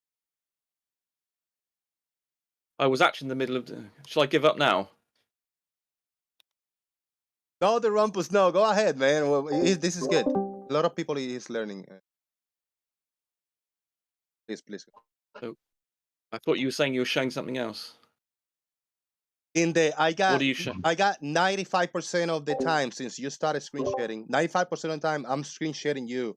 But when you start doing this little stutter, I put some images in the background. But you're up on screen 95% of the time, which that's.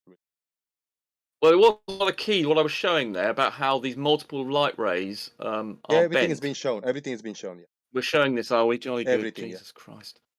Right. So this is with the diagram that the key thing that Dane was showing correctly, and that means that this eye is then going to perceive the light instant. It's going to perceive the thing going up here, and so this star will be perceived. And this is the thing that Rachel obviously didn't quite pick up.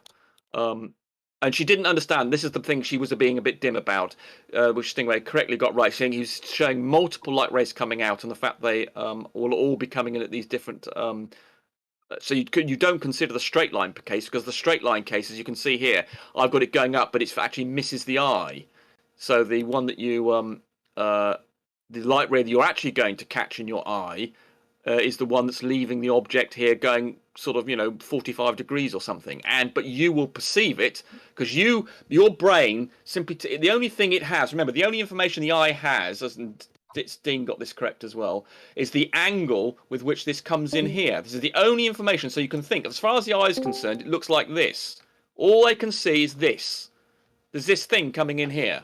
So what can they do? The only thing the iron brain can do is can say, well, that's come from, I'm going to imagine that's a straight line. This angle, this coming in. Where is that then? And obviously you're going to think, well, okay, you're going to follow where that line is, and you're going to say, oh, it's there. But of course it came from here. And that's why, and of course the relative position is that this is where it's the original object, this is the apparent object, and that's why things are raised up. And of course this is the thing that Rachel didn't understand.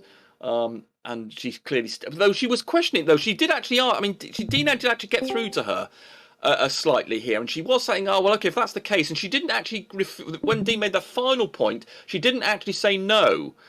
So she was clearly taking on board some information here, and then she went on to another subject, I can't remember what, and then the point wasn't able to be hammered home, whereas, of course, I specialise in hammering things home, and I would have, hammered this home ruthlessly, say, well, there you are, look, this is where the apparent object is, this is where the thing, now, if you don't agree with it, let's go into where you think this is wrong. And, of course, if this was all glass, as I was saying here, it's only because it's got a gradient of density in it do you get this effect. If this was glass or vacuum or solid anything else, then none of this would happen. It'd all be straight lines.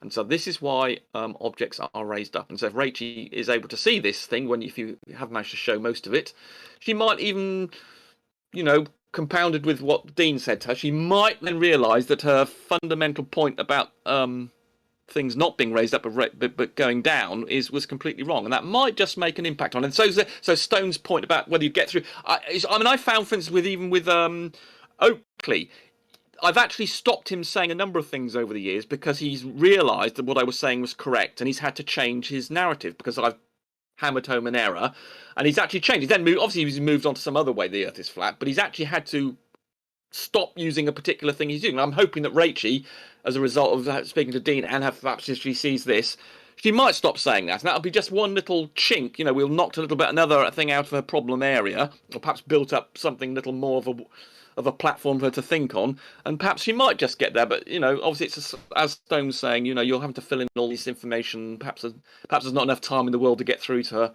but it may happen. Anyway, so I think I've said most of the things that needed to be said. So you can start showing your woman dancing again and shorten now. You can start showing the woman dancing again if you want. That was fantastic, Rumpus. No, I appreciate it, man.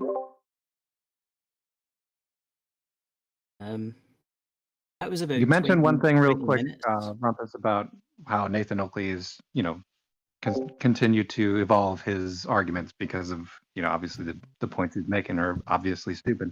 But one of his lapdogs, Neil C, dropped by to say that you need R for refraction through a gradient, which is completely hilarious. Right. There's an interesting point there actually. If Jose hasn't stopped sharing me, I've done this through and we've seen this with a tank, for instance. The classic one is with the tank. Yep.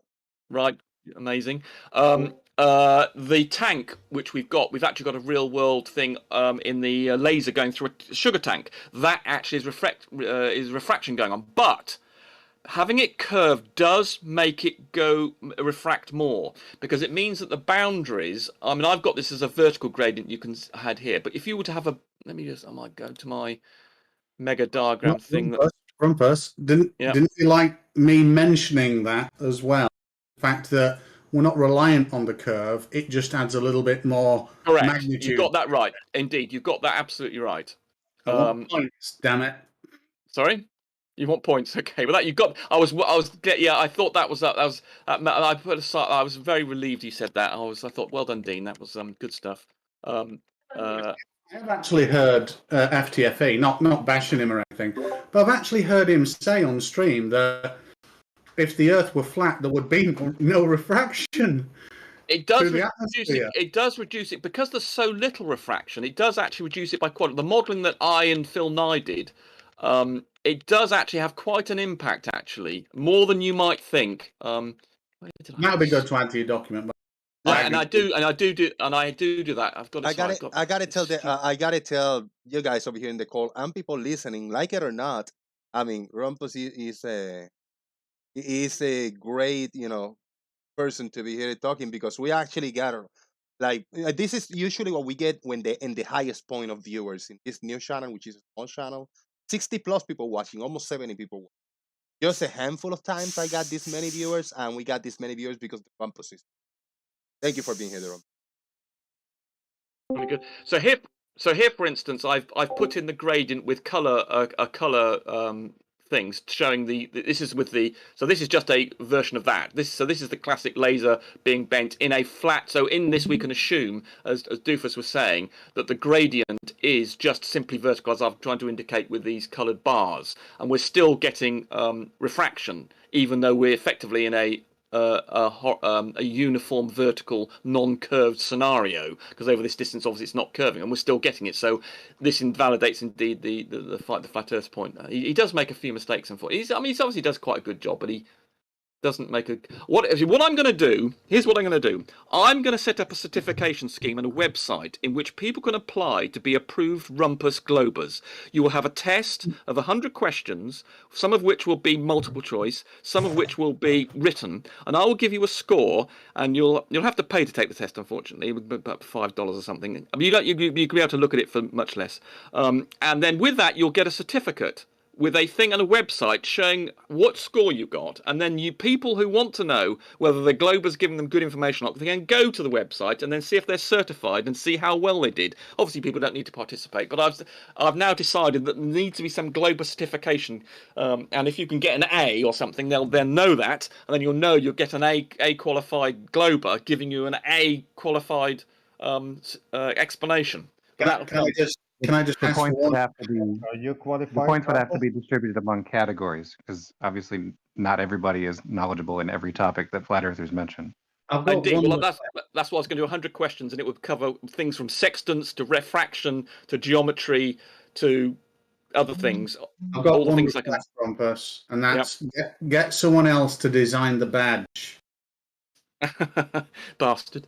The Rumpus, that's a great idea, because I mean people will be flooding to take the test. At least 100 people will take it within the first 2 days that you put it up, and the words start going up. Say $5 a test. You'll have $500 every few days. You will make at least $2,000 or $3,000 a week when people start flooding your site. It could be a complete failure, and I may only get someone, I don't know, someone who's really good, like Clive Wells, coming along, because some of the questions will be mathematical, and I'm hoping that no one will be able to get 100%. But there's a couple of people out there who are very clever, who and obviously I'm demarking it. So, but what I would do is I'll have a panel of people who can say I gave a perfect answer, Rumpus. You're completely wrong about the way you gave me my score, because I will give people a score and they'll be able to see their paper marked. And then obviously that's my opinion. But if people, obviously someone like, obviously there are many people who are more intelligent than I am and might say, well, actually you didn't answer that correctly, or you had the wrong answer. And then I'll have an appeals panel with perhaps with someone like me and George and a couple of others who will then consider. I'll obviously run the exam past a couple of people to make sure it's correct.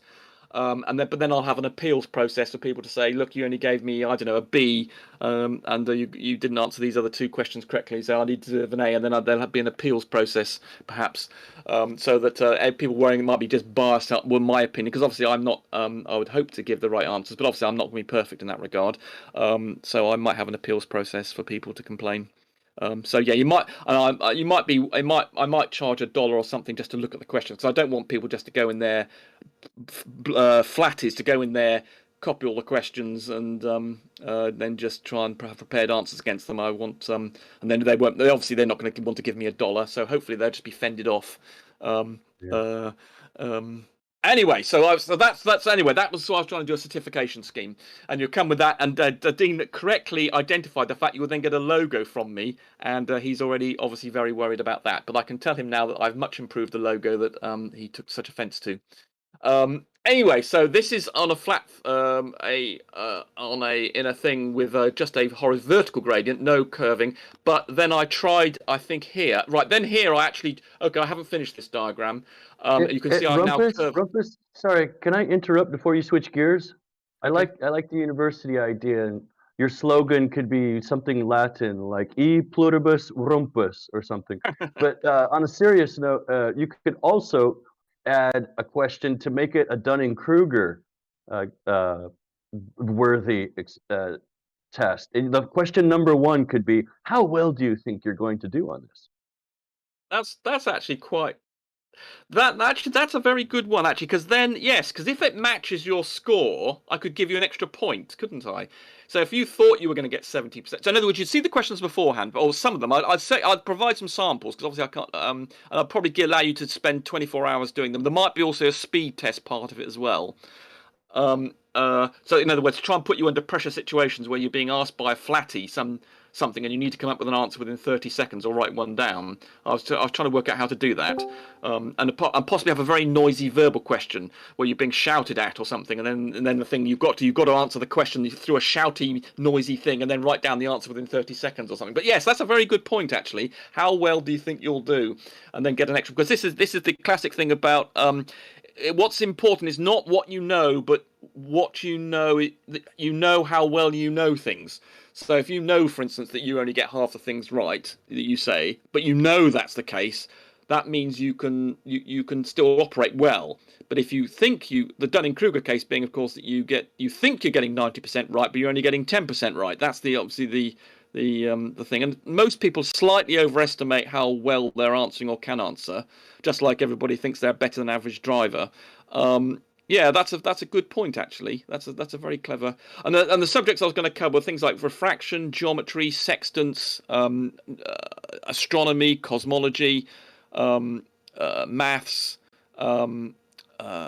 bit of calculus, but obviously, but not too much, because I don't want people who can't do maths not getting an A, really. And some other things. I'd need to think up all through the subjects. I haven't done so yet. Well, like I was mentioning, they don't have to get an A specifically in math. Like, you can have the overall score, and then underneath of it, sub scores.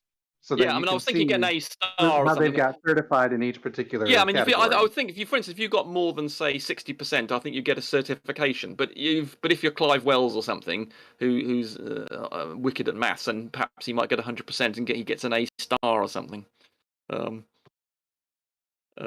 So you wouldn't have to get 100%. But I want to grade it, so I wouldn't want people. Hopefully, most of the people will not get all the answers correct. That would be the idea, because obviously there'd be no point.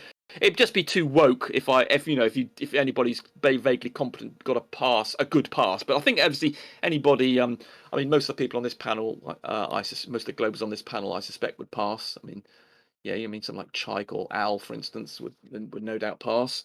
But whether they could get an A, I don't know. So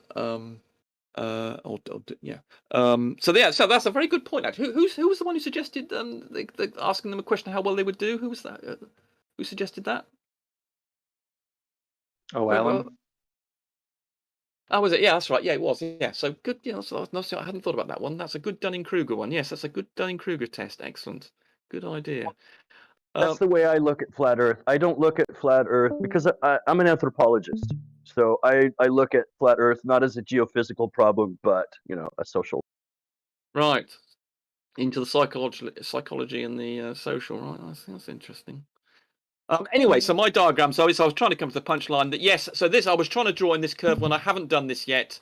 And here, for instance, I'm showing you the boundary cases. I did it here, for instance, on this one, showing you here, what's the situation. We got over here the Stingray, but I don't think. I mean, Alk. I don't think Alk was gonna say anything. I mean, maybe like 15 minutes. Yeah, go ahead. 15 minutes ago, I think Alk was gonna say something, but I think he retracted what he was gonna say. Go ahead, Al. Yeah, sorry, I didn't let you speak. Oh, fucking hell. I mean, how can I put this politely? Oh God, you're going to be some abuse now, are you? Well, I don't think I've ever disagreed with you so much. Oh God. To begin with, Rachie is a troll. She's a classic flat earther troll. You give her way too much. I'm prepared to agree with you on that. I might be naive here.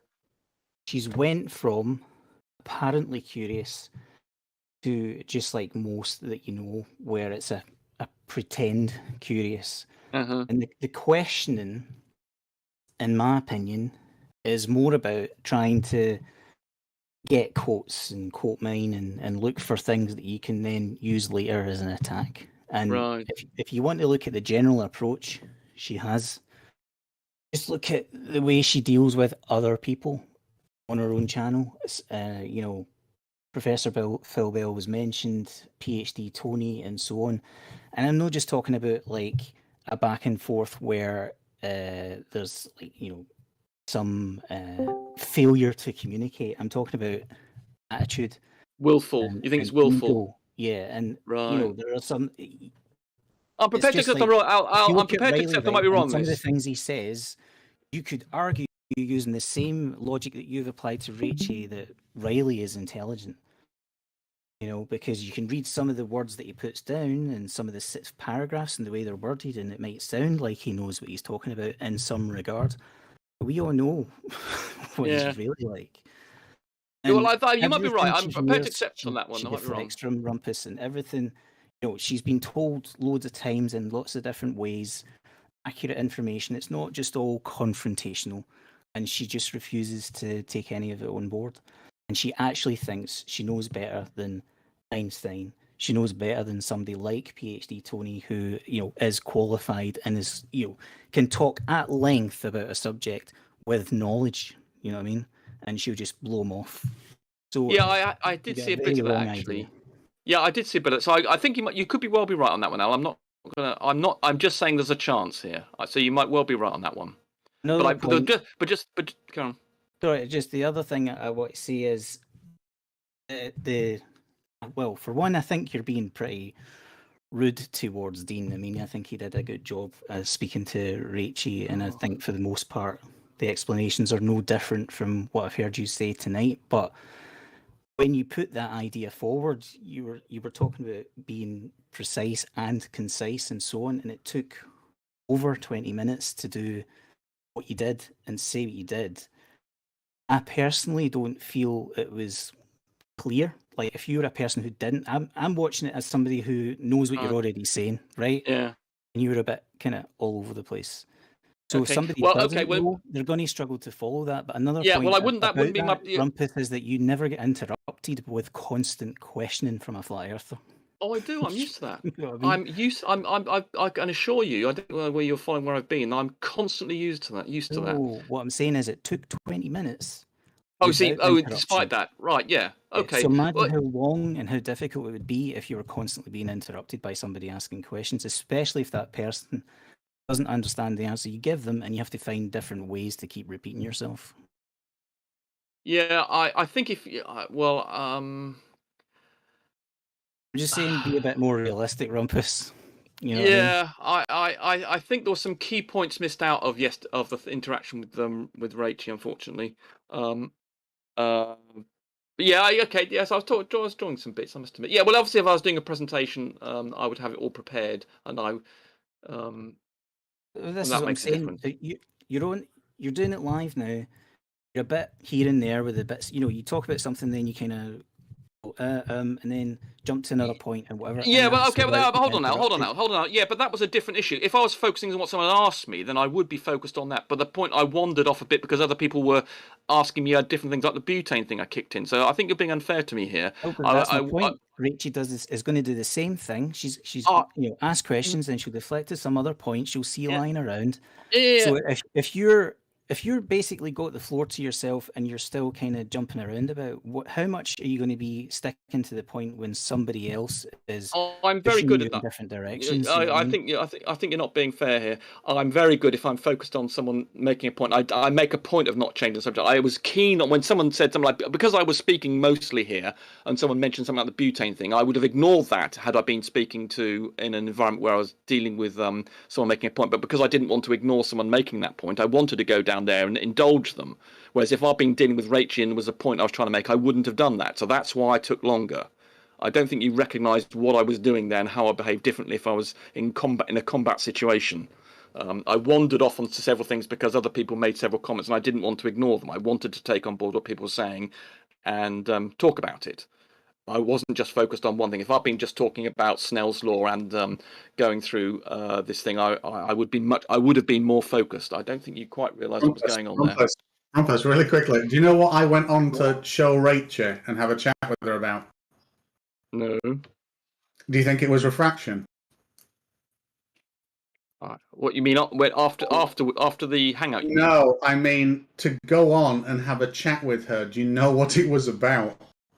After the hangout? No, that whole chat that Jose hosted. Do you know what it was about? No. She couldn't understand how the moon was apparent in her sky almost directly above if, and this is her sentence, it's 6 degrees above the horizon, above the, well, she said equator. She meant, yeah, she said 6 degrees above the equator. I don't get how, it invalidates the model completely. So I went off and I put the offset of ecliptic in there along with the offset, moved everything to a point where it's the highest angle in the sky for the United Kingdom. That was the whole point of that. Right. We got off topic a little bit. Yeah. I'm glad you you assumed it was directly overhead. Well, the thing about saying something is directly overhead is tell me your baseline. You're using your judgment relative to, because if you look up with your broad fucking vision, that's directly above me. Prove that it is, because it's most likely not. So, given like the 15 degrees or 20 degrees, which could appear to be above you, I let that, that I could look up something and say, oh, I think that's directly above me, and it might be off by by 20 degrees or so, just from the nature of being stood out in a wide open space and trying to look up at something. Is it just me, or is Dean breaking up regularly? Yeah, it's cutting out. Every like fifth word or something. This mic is shit. Well, I mean, are you on push to talk? No, that's what it sounds like. Oh, never mind then. Yeah, so Al, I think you're being. I don't think you're recognising how everybody made a comment in here. I wanted to respond to them. That's why I didn't focus on stick to the thing I was initially starting on. Based on a combination of watching the way flat earthers behave, including Rachie, and having watched you in Hangouts as well, it's never as straightforward as that, where you can just stick to a point. Oh, I agree. And keep going with it. You will get distracted, and you will end up having to explain 10 other things you maybe don't want to. Oh, I explain, agree. But the reason you were citing how I was performing here like that, and as though I wasn't being concise, but I was not being concise deliberately because I didn't want to ignore what people were saying as well. Whereas I would be more focused. I'm more ruthless. I mean, you must have seen me in action against them. I'm very focused on sticking to a point. Getting that, although it can lead to other points, not getting distracted onto tangential points. So it just seems naive after what some of us have seen her interact with, and okay, I'm prepared to accept that. I'm prepared to accept that. I'm prepared to and accept. About the education, you're right. It's at least 5 years, and I think you have to tailor it to each individual because it's more than 5 years, and it's different with each person as to where it leaves off. And where you would have to start. You would have to tailor an education to each one of these people, I think, that are completely dug into these beliefs. Well, the thing was, she was asking questions as though she was exploring for the truth, whereas Riley doesn't. Okay, Al's saying that that she just uses that as a mechanism to get little quotes. But she was asking the sorts of questions that someone would ask who was generally trying to understand, and she did. And at the end, when Dean did show her the diagram I've got there about the thing being raised up, she did actually not deny it in the end. She did seem to have actually understood what Dean was saying, and she didn't dispute it. And she said, "Well," and that's right. She then said, "Well, where do we see that in reality?" So she actually accepted the explanation in the end, as far as I could tell. And then she just wanted a real world example of it. Now you could argue that was a bit. Well, that's where you're wrong. I think a lot of us think that will imply from what she's been given that she thinks something, and then she'll just backhand you and like give you some crazy shit that she hasn't.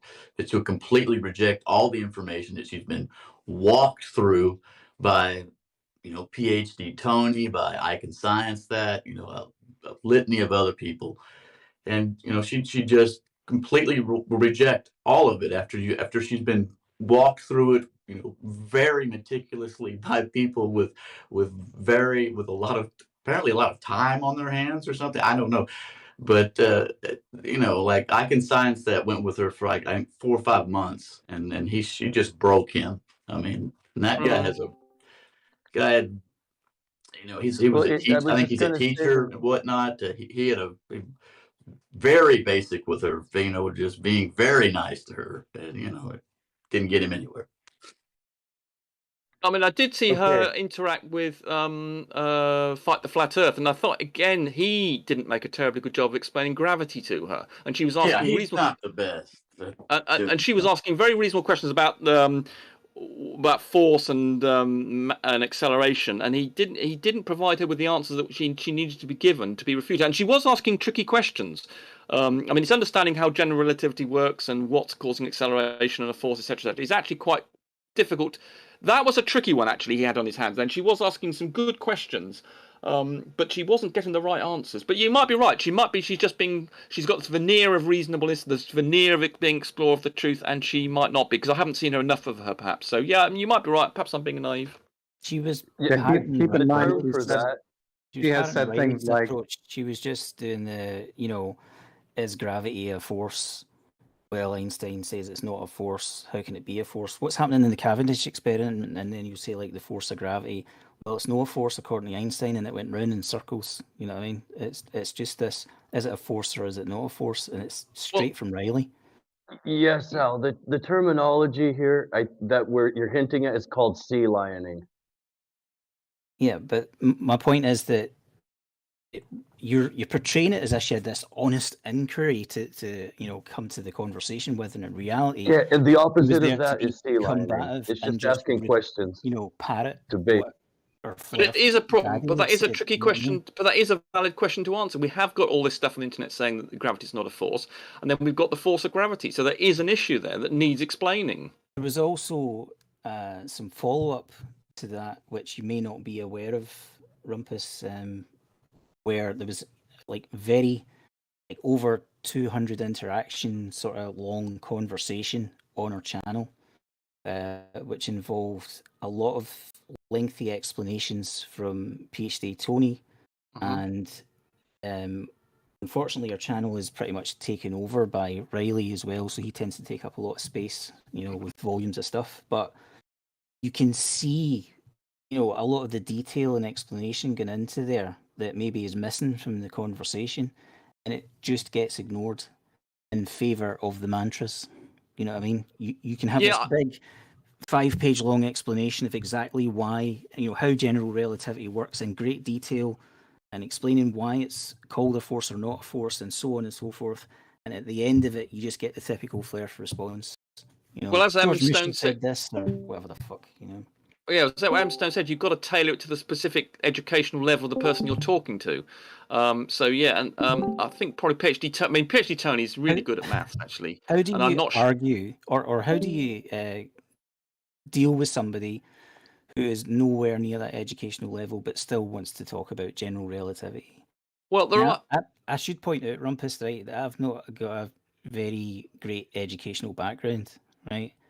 The difference is that I wouldn't presume to be that well educated in order to argue the subject in such detail. But you pick up things, you're clearly intelligent, and you pick up things really quickly, and you almost make intelligent comments, and you're aware of what you do and don't know, and you make the most of it.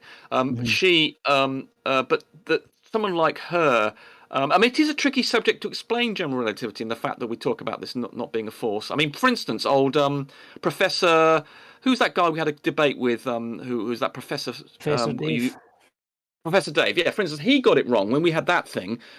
He didn't explain, he didn't understand how general relativity worked. And he made some other, which you stopped me from commenting on, so I respected your wish for me not to make. He didn't understand, for instance, how the horizon refraction works. And he gave 10 reasons why, what was his 10 explanations of something to do with refraction or the horizon. And 2 of them were completely wrong. And George and I were absolutely incensed how stupid he was being.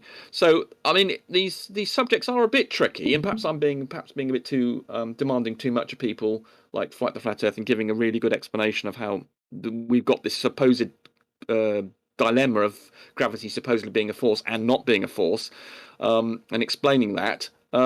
that quite does come back demanding. to the point that, so how do you have a conversation with somebody who is nowhere near that level? I mean, you're critical of people who are educated and understand it pretty well but still make mistakes, and you get somebody who just is just nowhere near that kind of level and doesn't have a clue.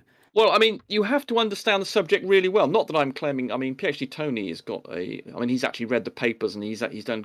He seems to understand some of the maths, if not quite a bit, probably more than me. But if you understand what general relativity is saying, which is that it's a reference frame issue, and that whereas we normally talk about a force being the Newtonian F is equal to ma, and then you think of the driving element as being the force, and then you get an acceleration of a mass.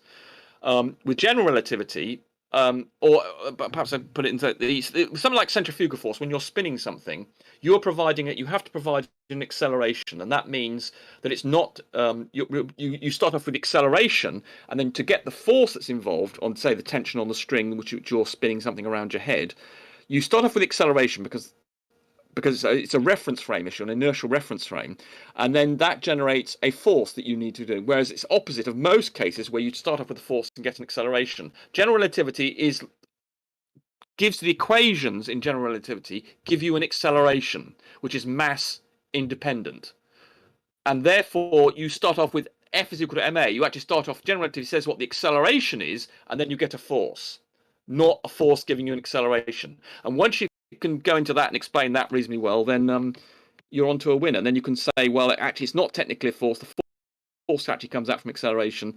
You go down that route. I mean, I did that very quickly, but if you've got a couple of minutes on that, you can make the explanation properly. And PhD Tony would be capable of doing. In fact, actually, he commented on my explanation of this to fight the fact as being a good explanation.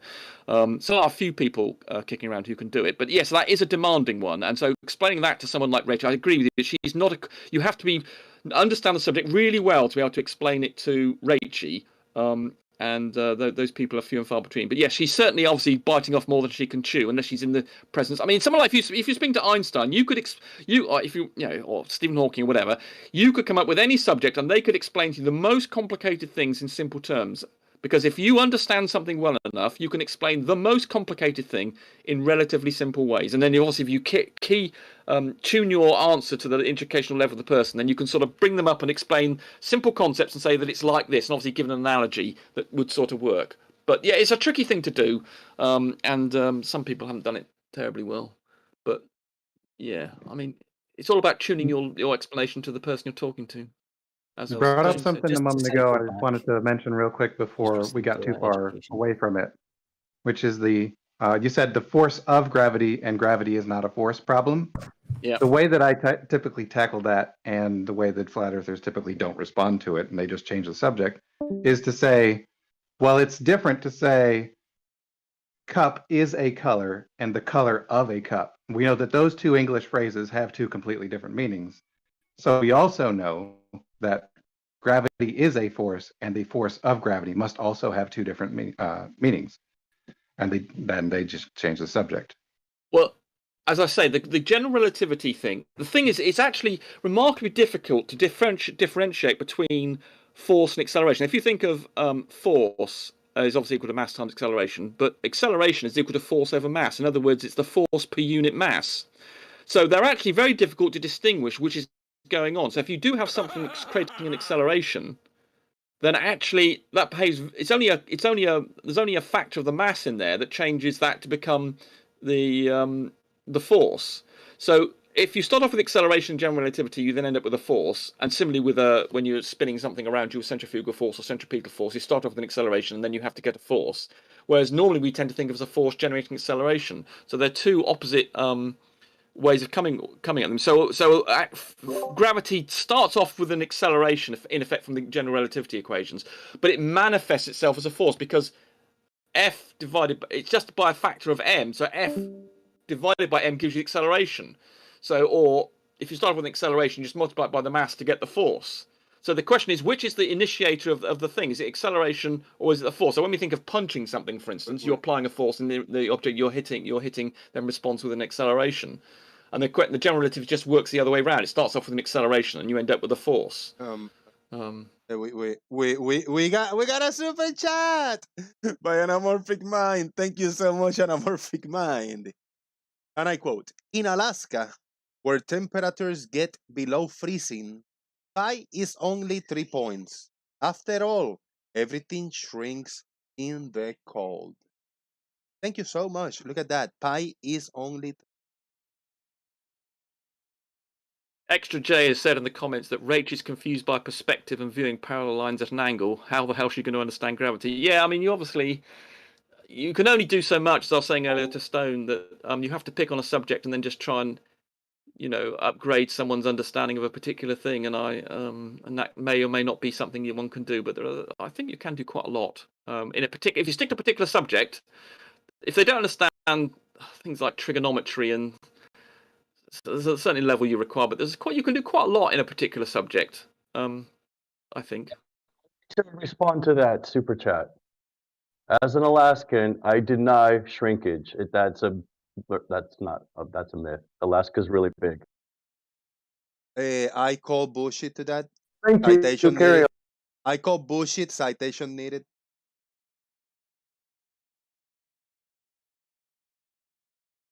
You're in Alaska now, are you, bro? No, born and raised. I live in Spain.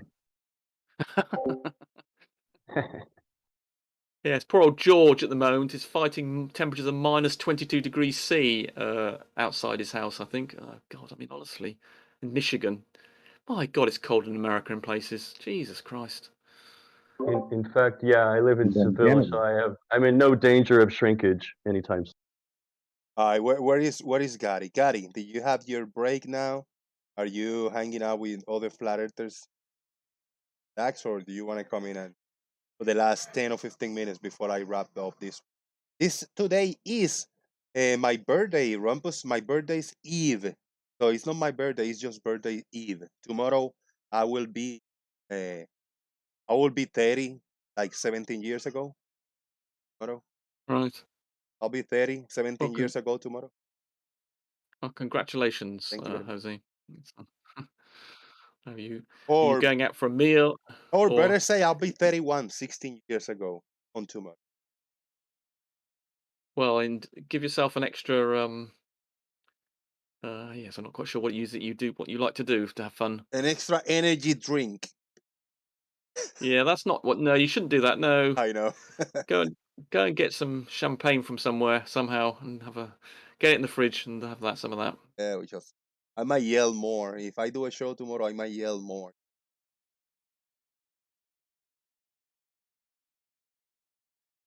Yeah, sorry I've taken over your show, Jose. No, it's all good. Shut It's up all now. good. It's all good. Special day. We haven't been here for a while now. I was worried about Yeah, well, you. I must admit.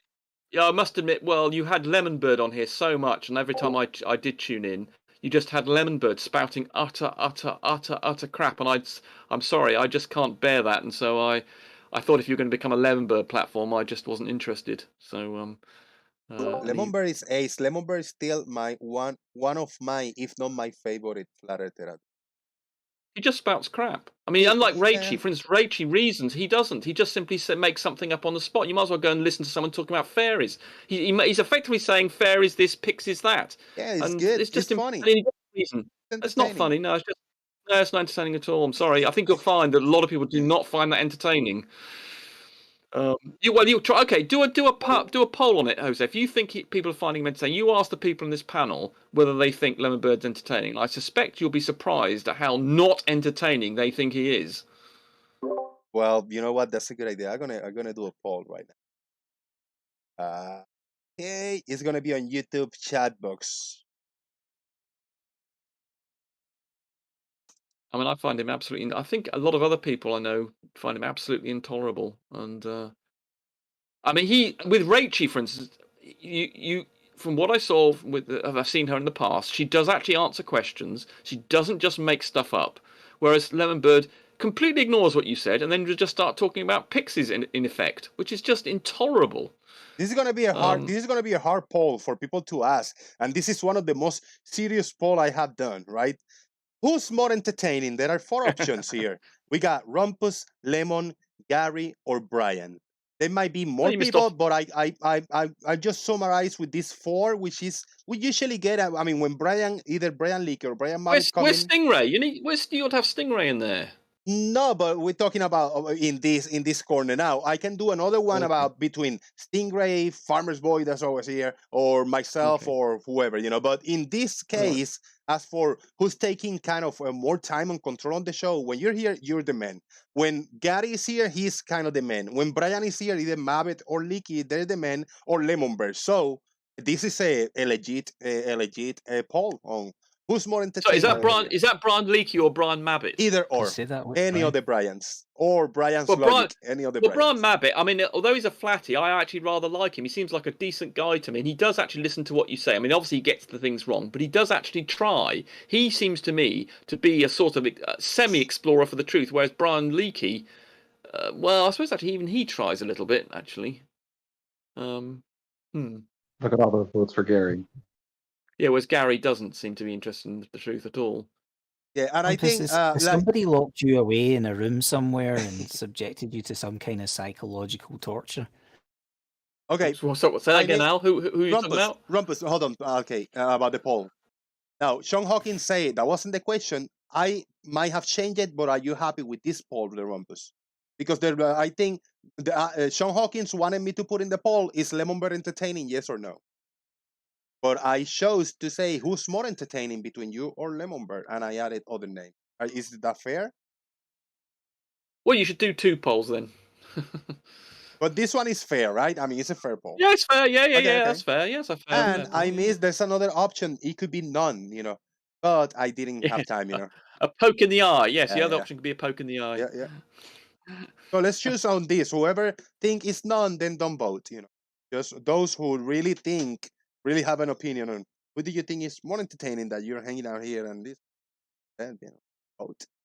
I mean, people might find Brian Mabbit going off on going bonkers are entertaining if you like that sort of thing. Or Brian Leakey, either or, Yes, I mean you could. I mean, yes, I mean you put in entertaining there rather than informative, which is a good way of doing it. In other words, would you want to spend time on screen looking at Brian, one of the Brians in action, or me? Yes, so that's a perfectly reasonable thing to ask. Exactly. You might find, you don't come to Jose's for me showing you diagrams about bloody refraction. That's possibly not what you find entertaining. So yeah, that's a perfectly reasonable question. Now we're gonna wrap up this one indeed because I'm gonna do. All right. The result has to pop in. It should be 5 seconds. So Brian's got 2. It's a bit unfair because you've got 2 Brians there. There are 2 people there, so that you should really divide that by 2. All right, we got who's more entertaining. The people, Gary, they say is the less entertaining of them all with a 5%. That's 37 votes. Lemonbird in 3rd place. Lemonbird little entertaining. And then we got between the Rumpus and Brian, Rumpus with 32%, and the winner is Brian or Brian's. It's not there are 2. Yeah, that's 2 people, so I win. I'm afraid you've got to cut that in 2. I'm a winner. Thank you very much. Oh man! And by the way, do you see how low Lemon is there, Jose? We're gonna see how low he is. Yeah, I'm gonna do another one now. This one is legit. Who? Okay, more entertaining. Extra J says he did a Lemonbird impression a few weeks ago and he didn't like it, so I'd like to have seen that. We're gonna sort this out. We're gonna get to the heart of the matter. Yeah. Option 1, Rumpus. Option 2, Mabbit. Option 3, Leakey. And option 4, none. Is that fair? For ask? It sounded fair. I can't there you go. Yes, who's more entertaining? Rumpus, Mabbit, Leakey, or none? There we go. Was Lemonbird in there? Sorry, did I miss a Lemonbird? No. Lemonbird is not this one because Oh right, okay. So okay, right. No Lemon, no Gary in this one. Just between you, Brian Leakey, or Brian Mabbit, which was the that's some competition. I've got some competition there. There you go. Exactly. Guys over here in the chat box vote. We should find out who picked Gary and kicked. Maybe himself. Maybe Gary voted himself. That's the 3% of the 37. Oh man. Perhaps if I did some more artistic diagrams like you, unfortunately I can't do that. Then perhaps I might be more entertaining. Well, because Gary is just a spam bot anyway, he probably voted at least one.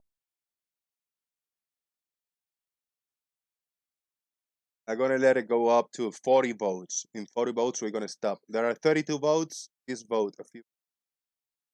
I see none is more entertaining than Gary Mabbott. That's hard. Brian Mabbott, yeah, That's I know. harsh. That's harsh.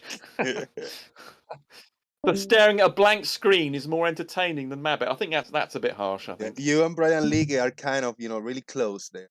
Oh dear, yeah, that's 5 more votes, please, people. There are 49 people here. Click on the poll and vote. I'll have to go.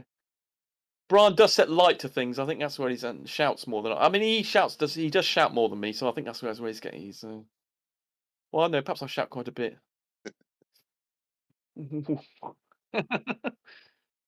So there you go. See, Leakey's where you want to go rather than I mean, Leakey. I can put up with Leakey, even though he's got strange ideas. He does actually try. He comes up with this strange theories. He actually tried to do the angle to Polaris. And he actually came up with some really random formulas and things. But at least he tried. He was actually exploring the truth. Whereas Lemonbird's just not interested. He's much more interested in saying that the eye sees things differently from the top to the bottom. He doesn't then take into account, if you stood on your head. According to him, if you stood on your head, you'd see the world inverted, and you wouldn't have things disappearing from the bottom up, but from the top up. The guy is an absolute, not quite despicable, is going a bit far, but just a torrent of excrement. I feel he needs a bath who's been subjected to him for any length of time. Right. 2 more votes. It depends. If these 2 people vote on Brian Leakey, he might win. No, I think you need to close the poll. You're boring people, Jose. You need to close the poll. 40 votes. There you go, 40 votes. You need to close the poll. Yeah, otherwise I closed it at 40 votes. That Excellent. was the goal. So yeah, the poll is closed and the results are in. Who is more entertaining? The results are in. Brian Mabbott with the less amount of votes. Brian Mabbott is not as entertaining as he thinks he is. None, neither Rumpus, Leakey, or Mabbott are entertaining with a 20%. And then almost neck to neck, Brian Leakey and the Rumpus, but the Rumpus wins this one as being more entertaining than Brian Leakey. Thank you very much, everybody, that vote. There we go. Oh, I think Extra J's been listening too much to Ken Wheeler. Right, so you're going to do the poll with me versus Lemonbird then? Yeah, so Triple Croquet's got the idea. He can't handle it, and so he just goes into a sensory deprivation mode and tunes out. Well done, Triple Croquet. I'm sympathise with him. See, that's what you're doing to your audience, Jose. You're causing Triple Croquet to zone out. That's what he does to your channel. He zones out at the level of the eye.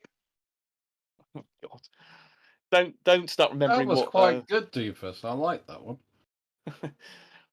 Yeah, you shouldn't be. You Doofus. You shouldn't be taking on board what he says. It's not good for your brain. I know. Maybe that's what Lemonbird means by the vanished, or was it Gary? I think maybe they both said it. The vanishing zone. So they're zoning out into the vanishing zone. It's not a vanishing point anymore. It's smushing at the horizon. Yeah. Yeah, smushing in the zone. The smush zone. I got the poll up. I got the poll up, and I'm gonna hit as the community. What do you prefer? There are only 2 options. Option 1, Lemonbird woo. Option 2, Rumpus diagram. How about that for a good poll? Which one do you prefer? I mean, it's maybe wrong, it's maybe broken, but which one do you prefer? To listen to Lemonbird woo or to look at some of the Rumpus's diagrams? Please vote. We'll reveal the result.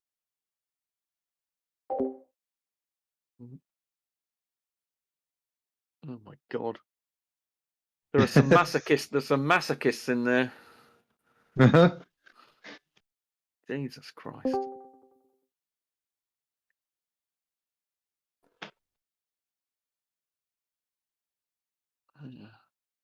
Now, I was a little unfair. I gotta ask you guys here.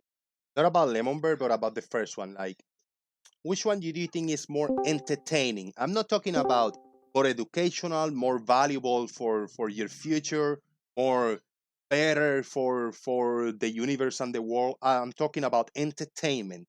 Which one is more entertainment? And I give you a few options. Have the Rumpus, Lemon Bird, Brian Mabbit, Brian Leakey, Gary Benga, or none of the above, maybe something totally different. Okay, what do you think?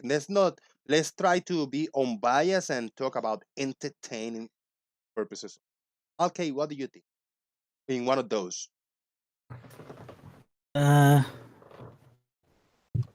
Well, just everybody you just mentioned there. Yeah, the ones that, I mean, the usual people that come in and talk to us. We got Brian Leakey, Brian Mabbit, Lemon Bird, Gary Benga, which is the usual regulars, and the Rumpus, which is willing to come in and hang out more with us in the daily basis.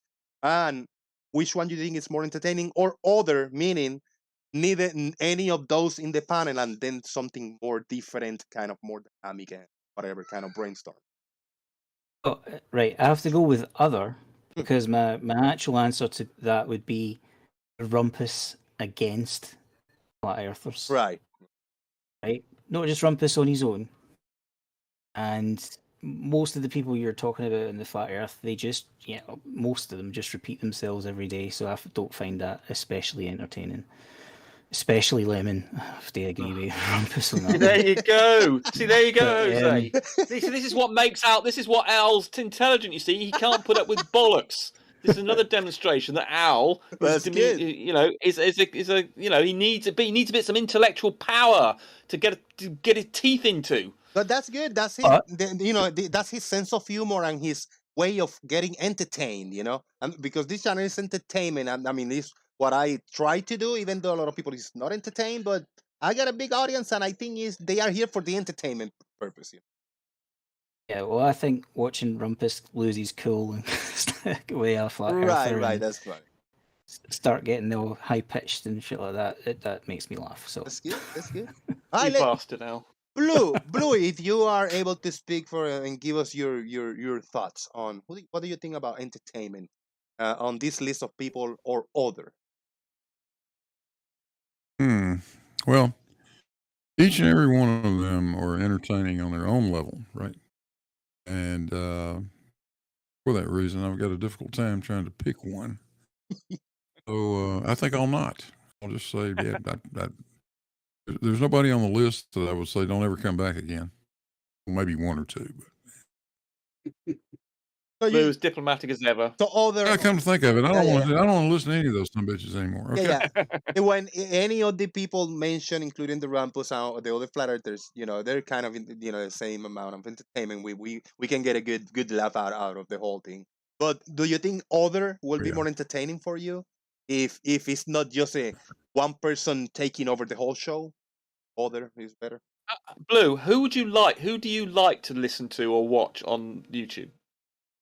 Oh, Rumpus on not just because you're sitting here, but anytime you're in there, you against anybody is always fun to listen to. Exactly.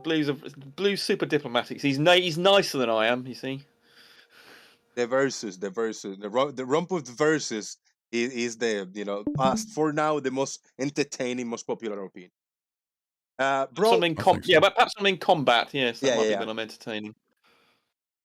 Bro, Allen, what do you think? Will you dare to choose?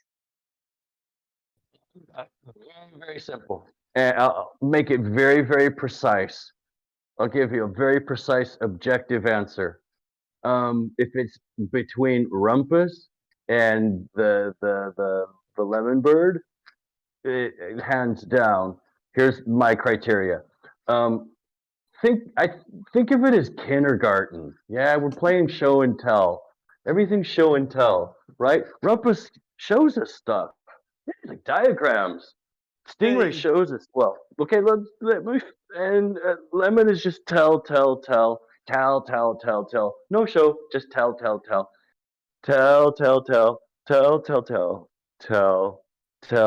And he forgot to bring his toys. All right. He's just talking about it. My toy's better than yours, but it's not here today. No name. On the list of people that I've been mentioning, is there a specific person more entertaining than the other? And I'm talking about the person and the arguments they bring, their interaction, the way they approach the group, and the way they take over the show. Brian Leakey. Brian Leakey, there you go. Loud and clear. Chike, well, how about you? I don't mind Brian Leakey, Brian Mabbitt, any other Brian. But no, Lemon, it become, with Lemon, it doesn't matter what we're talking about. It will come with above the eye, even if it had no connections to above the eye or below the eye, that's what he'll go with. It's kind of boring. Good. Doofus Manfred. I'm always going to have to go with, I mean, if it's going to be where the entertainment is, Brian Mabbitt. Every time there's a thick cunt tornado coming through, that sort of sets the stage, and kind of entertaining to me, at least. Very well said. That's it. You see, everybody got a different taste for entertainment, you know. Sorry, what did you just say there? Mabbitt. Oh, but what was the actual statement? Every time there's a what? Every time a thick tornado coming. I love that. Yeah, I know. Just make sure I heard that right. Oh, solid, man. Dross, how about you, man? Well, I actually have a very controversial choice. They don't often say much, but every time they do, it's, I think, extremely good value. And I'm going for Al K, even though he wasn't on the list. Uh-oh. You don't say much, mate, but when you do, it fucking cracks the shit out of me. Look at that, going all the way to the left over there. Oh, I don't know how to react to that. There you go, Al. You got a fan. Big time. Yeah, he's now thinking, is this utter sarcasm or is he being fucking serious? It's going to be like the Alan Partridge episode with the mentalist. He's going to have pictures of me all in his watch. I don't do that. I just got cameras in your house. I'm sorry about the hot mic. The neighbor's dog is going crazy. Fred the Magnificent, are you there? And do you have a choice for who's got more entertainment value? Or you, Grubus? You've been listening, and you have already listened and talked to this. The dogs got more words than you. Left lane. Keep it real, man. What do you think? Well, as you know, Jose, water doesn't curve, you thick cunts. That's my favorite. I love it, man. Yeah, I appreciate that. Marble Merman, what do you think? You got a choice?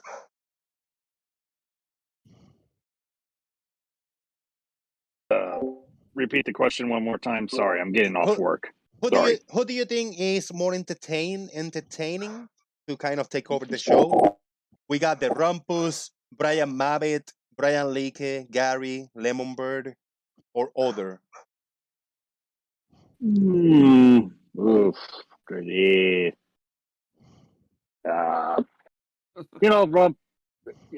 Rumpus is pretty entertaining. Yeah, but I would have. Don't change your mind now. Yeah, I'll take that. But second place would be Lemonbird. I'll be honest with you. Oh God, now you've done it all. Oh, I'm sorry. He got entertained by Lemonbird's woo. You wrecked it. You're doing so well. I have to say, I'm getting to the point with Lemonbird where I would prefer to shit on my hands and wash my face. Oh shit!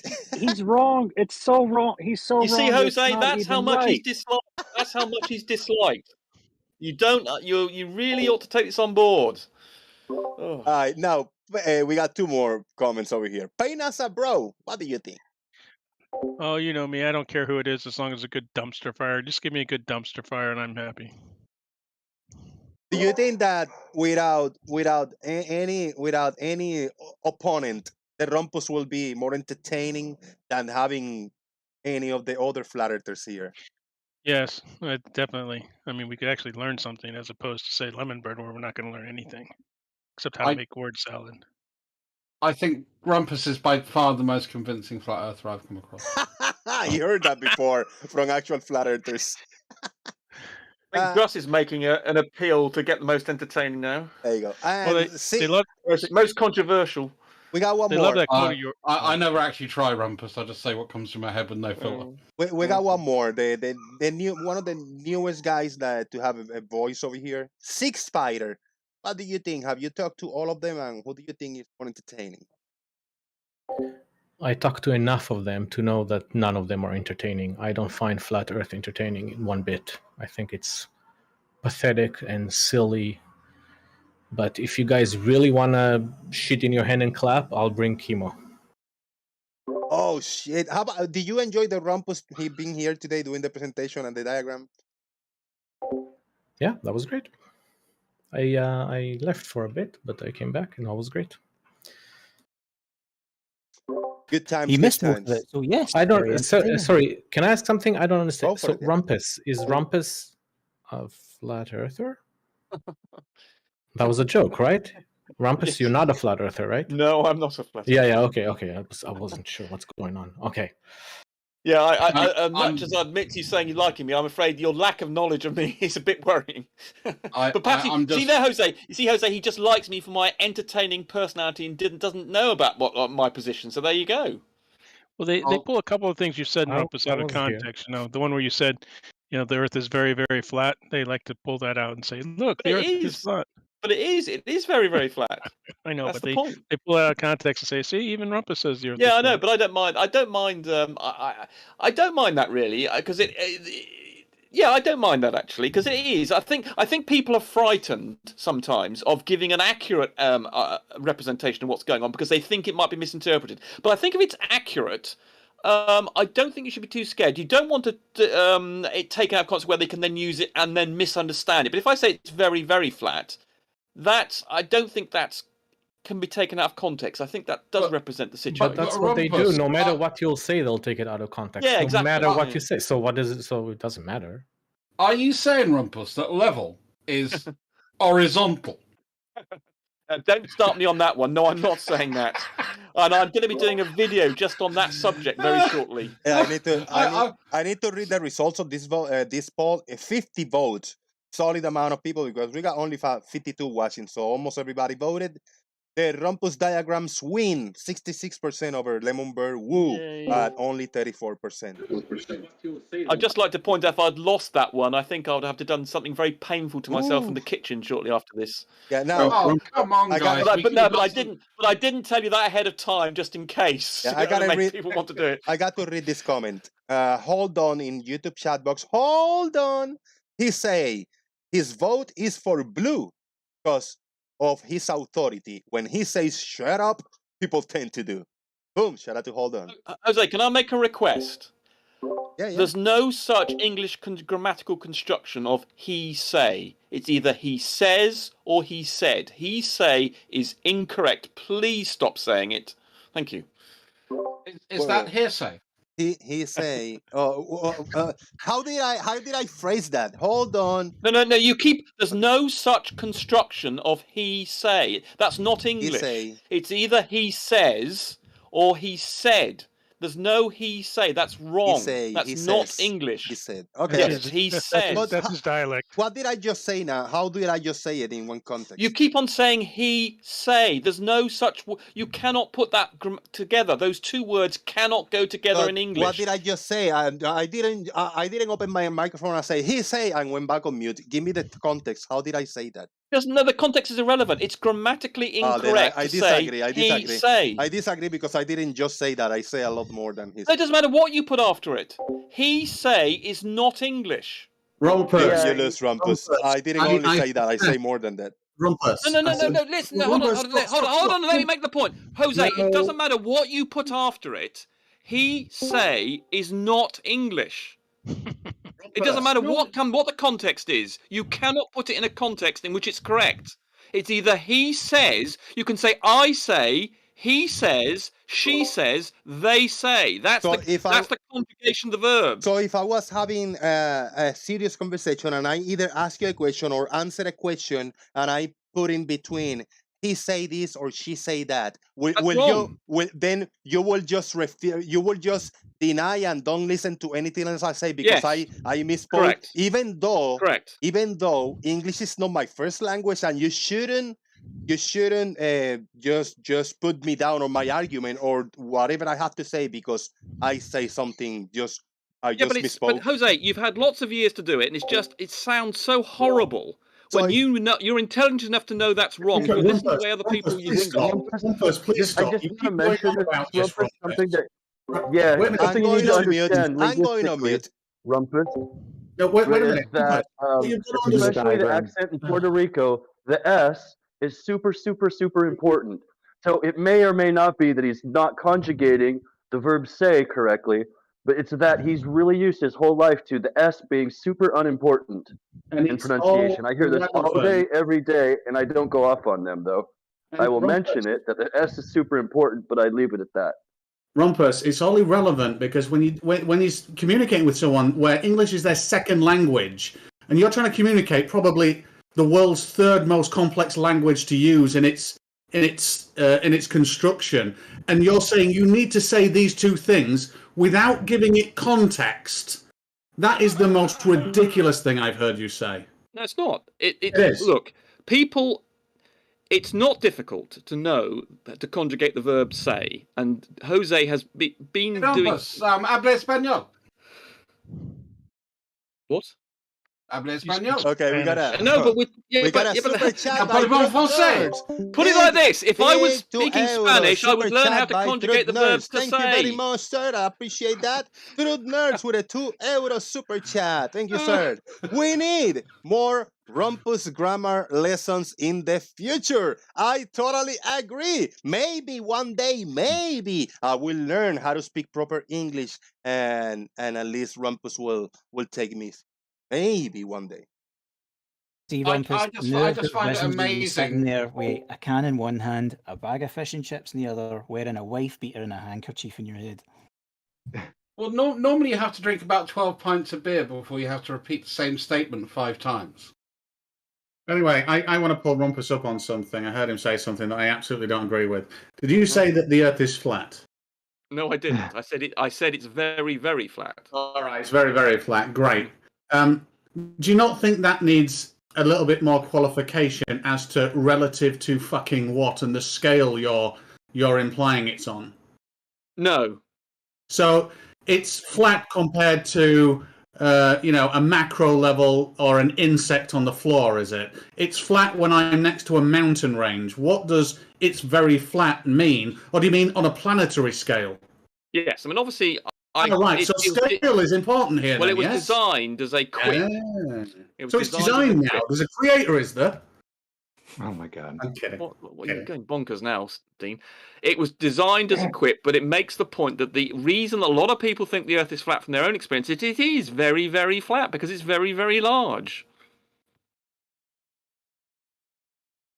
It's also very, very apparently curved, right? Yeah, if you look at it in certain ways, but if you just do it from your own personal experience, remember, it only drops by 8 inches over a mile. It's incredibly flat, but it's not quite flat. And because the Earth is so big on the larger scale, it is in fact spherical. But over on the human scale, it is very flat. I have an argument quickly against that, Jose. Sorry, Dross. No, more quickly. I need to read this comment by Jomongus. He typed some very, very true words. And he say, Jomongus say... No, he doesn't. He say, what an... He doesn't do that. He didn't do that. Jomongus say... He can't do that. It's impossible to do that. It's not possible to do that. And what Jomongus say is... What he said. He say, what an... He said... Jomongus say, what an entertaining show with no flat earthers and no farmers. Thank you, Jomongus, for saying that. I was going to say the point that I have for Rumpus is actually there is very, very little on the planet that I've explored that looks even remotely flat. Yeah, if you're going to get interested in topography, then you obviously. But let's talk about looking out to sea. Well, you said what we experience, and that's what I experience. Yeah. I don't experience the shape of the Earth from its size. What I experience is topography around me every day, and it's well, yeah, but people allow even flatties allow for that. Although, of course, stupid people like Bev say, you want to "I'm not a adopt flat Earth. It's got topography." But we all know what we need. If you want to adopt flat Earth standards for your evidence, that's fine. The context there is a context here for that, and that is, of course, the geometry of the whole Earth, and I think that's taken as read. Well, that's an assumption, and you know what an assumption. It's a valid assumption. Makes no sense of you. Jose, are you ready for the $500 word of the day? Sí, señor, por favor. No me he aprendido ninguna de las palabras que me has dicho anteriormente, pero me gusta escucharlas en tiempo real y entretenerlas. O por favor, adelante con la palabra del día. Perdón, pero ya me he olvidado. I don't wish to have your two umbrellas, thank you very much. It's called indicatrix, and the other one is called indicature. Actually, it's indicature is what it's called. Indicature, if anybody knows off the top of their head. 3, 2, 1. Okay, so this is indicature means what's implied. Implicature, I think. No, sorry, implicature. Implicature. Now 3, 2, 1, go. What's implied?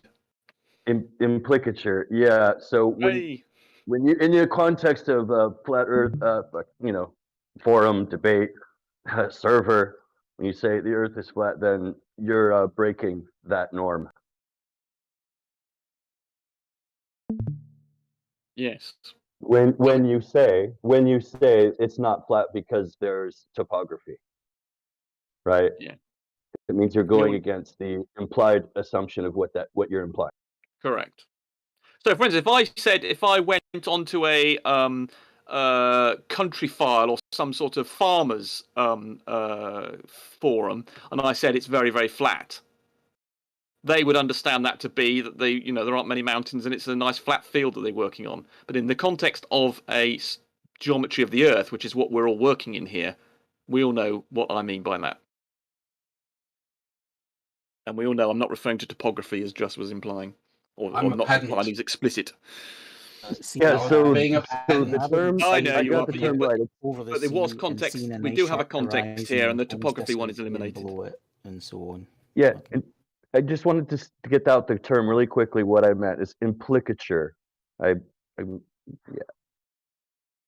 that's a good Wikipedia rabbit. I'm guessing you could say the implication if you wanted to dumb it down a bit. Right, I think it was invented not a long time ago. Comment earlier by Humongous. Rumpus don't be living in America. What he say isn't correct, and I is in agreement with him. I is very happy with the comment. Jose, I think you want to improve yourself, and it seems to me you said you want to speak English better, and it seems to me that's an admirable aim. And you make it, you demonstrate. Well, yeah. Anyway, so you should. Never mind. I think there's a bit of difference between saying, "Hey, by the way, just so you know, in future, this is the way this is said," or something like that, to berating somebody and saying, "Don't speak like that." Ain't nobody got time for that. Ain't nobody got time for that. You can be gentle about it, I think, is what the implication is. I think what you should say the next time you get a super chat and Anamorphous Mind or whoever you say, and he'd be like, "Happy birthday, Jose." Because that is certainly acceptable. I do that. Actually, do that. Yeah, he's like this and he's like that. It doesn't offend me. It doesn't offend me. But yeah, the approach could be taken differently, and I would entertain I asked it. you really nicely, Jose. I said, would you mute, please not say he say? That's all I said at the start, and then it got into a bit more aggravation because you then claimed it was correct. That's when I started to get more combative, when you said it was a correct thing to do, and it's not. I asked really, really nicely to begin with. Thank you, the Rumpus. Yeah. Did you mean combative? You all heard what Rumpus say right now, right? He never claimed it was correct, but he did ask you, when did I say that? He didn't catch it at first. That's what happened. Breaking up to me, I didn't. Then it was just me. Did you mean combative, by the way? Well, you can say combative or combative. No, you either. can't. You can say combative. You can't say combative because it hasn't got a fucking I in it. Yeah, that's considered. It's called not properioxetone, but but perioxetone. Combative or combative? No, they both have A's. Combative and combative both have A's in them. Combative. Well, it really is. Trust me. No, yeah, but the whole is combative or combative. They've still got an A. You claiming that I'm pronouncing an A as an I. Yeah. Combative is too many syllables. I didn't say competitive. I said combative or combative or what was the other one I said? It wasn't. It didn't. No, I didn't put the double. You put an extra syllable in for me there. Yeah, it's combative. Combative. Yeah, sorry. Yeah, I said combative. It's got an A in it. Combative has got an A in it. Combative has got an A in it. Yeah, and so it's combative. I don't know why you think you don't know why you think I've lost an A and shoved in an I. I haven't. You pronounced it that way. No, I didn't. It's I pronounce. That's how I'm now pronounce. There's a difference between pronouncing an A and making a grammatical error. There's two very different things. Has anyone ever used combative? I've always used combative. I've never heard anyone do that. I think that round these parts we say combative. What, in Oxford? In the Shires. I think Tolkien would disagree with you. Yeah, well, I'm not a great fan of Tolkien. Sorry. Take him out and burn him, I say. Yeah, I'm sorry. He's got too many superlatives. Anybody's read Lord of the Rings, it's just a whole stream of superlatives and silliness and. Wait, competitive and combative. Those don't even sound similar. I'm sorry. What? It was combative and combative. It was combative and combative. Please? Yeah. Can you spell competitive, please? On what? You spell combative. Combative. They're both, and I just put a slightly different emphasis on the A. That's all. Thank you. They were both spelt the same. Sorry. Bad as combative. I didn't say combative. Do you know the difference between paroxetone and proparoxetone? Nope. Okay. And it's the accent on the anti-penultimate or the anti-penultimate. I'll let you figure out which. Bloody hell. I'll have to go and look at that. I do like your English, sir. English, motherfucker. Do you speak it? What she said, do you say it?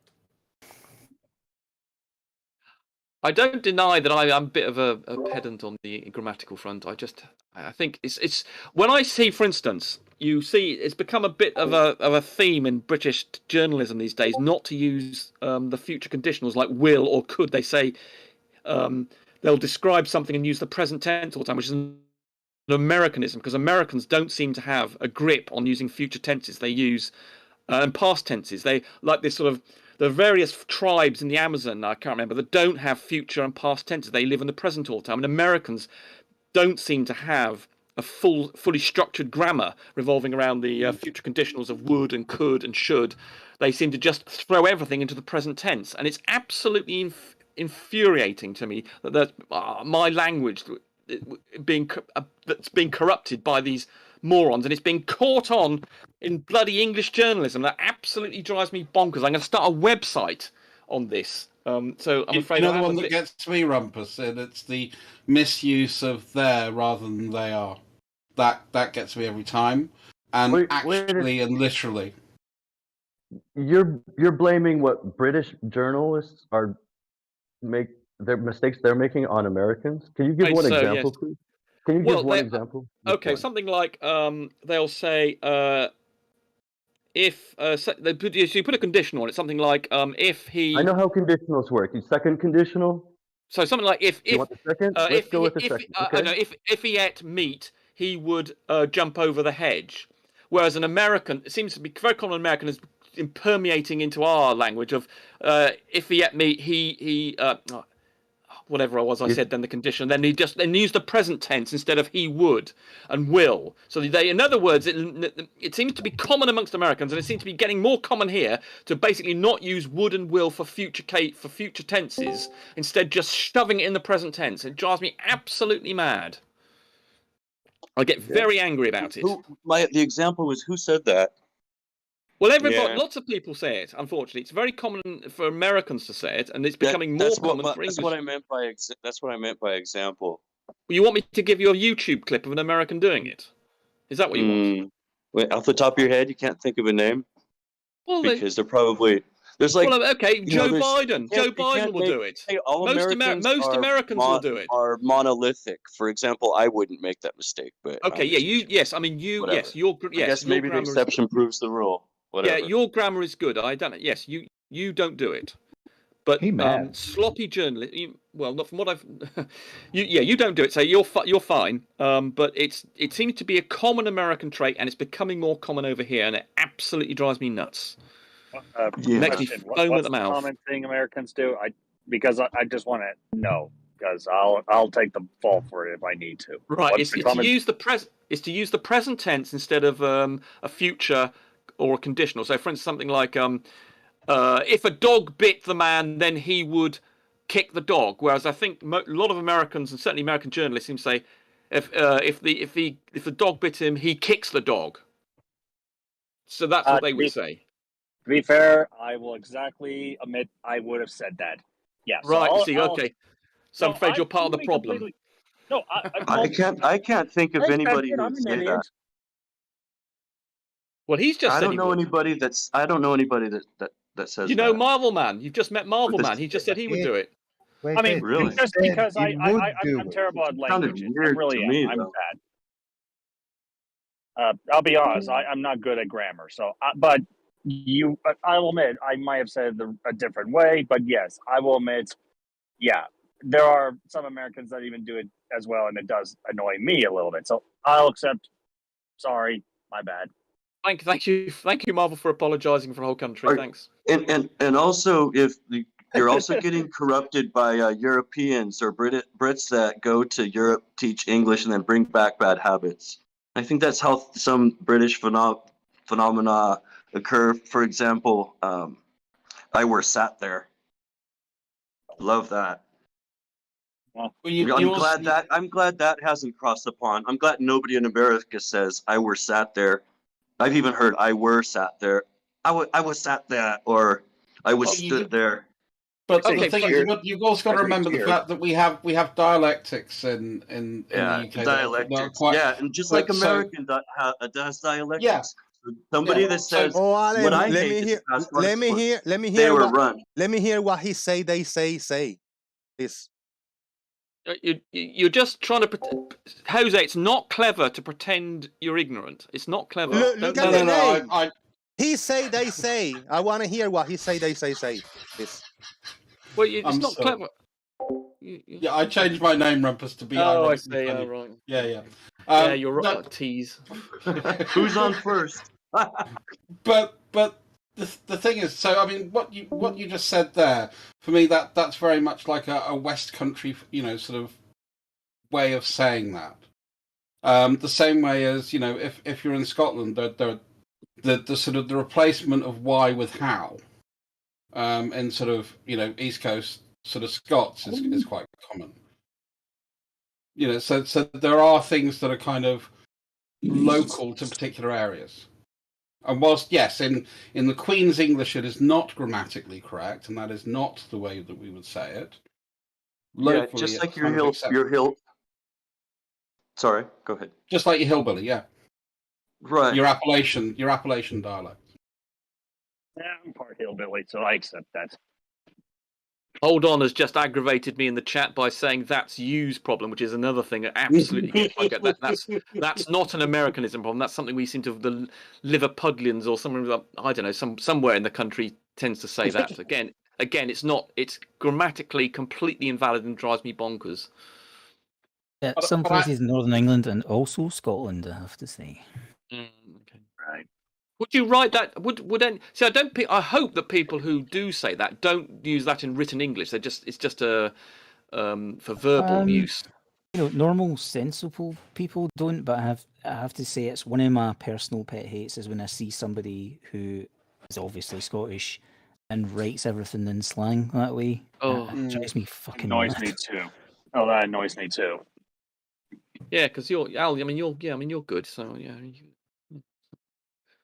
Stereotypes. I have to say the thing that gets me is kind of estuary slang, dialect, whatever. I just cannot deal with it. So that sort of Essex, East London, kind of that actually does make me shudder. I have a real problem dealing with that.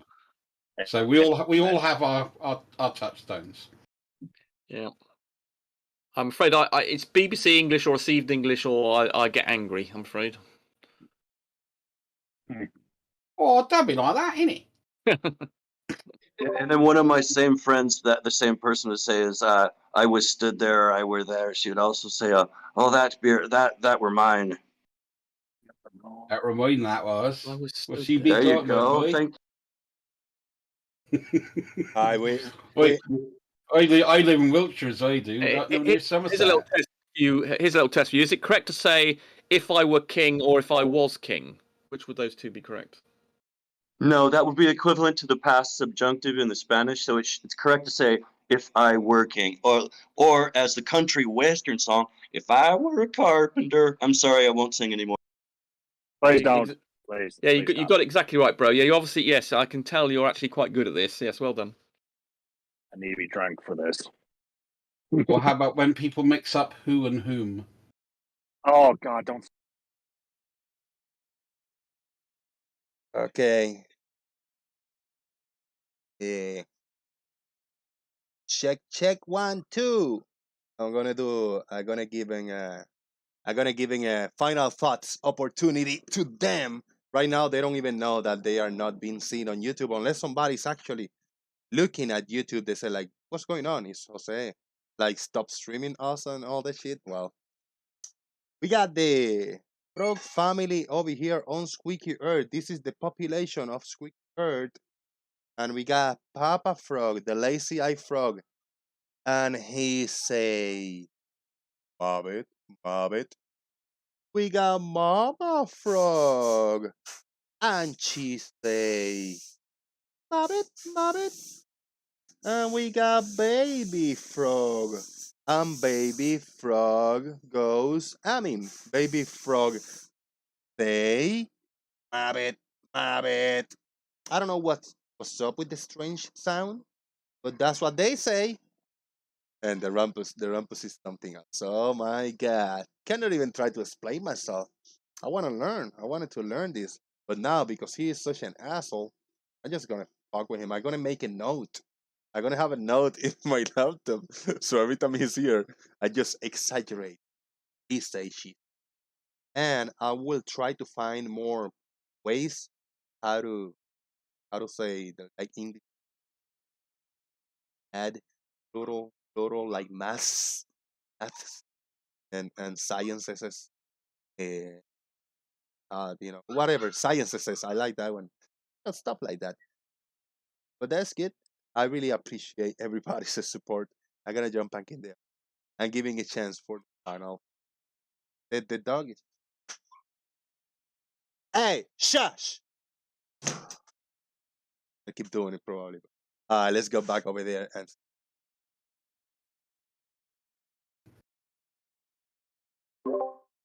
All right, gentlemen. Yeah, in the end, it's made to sound good.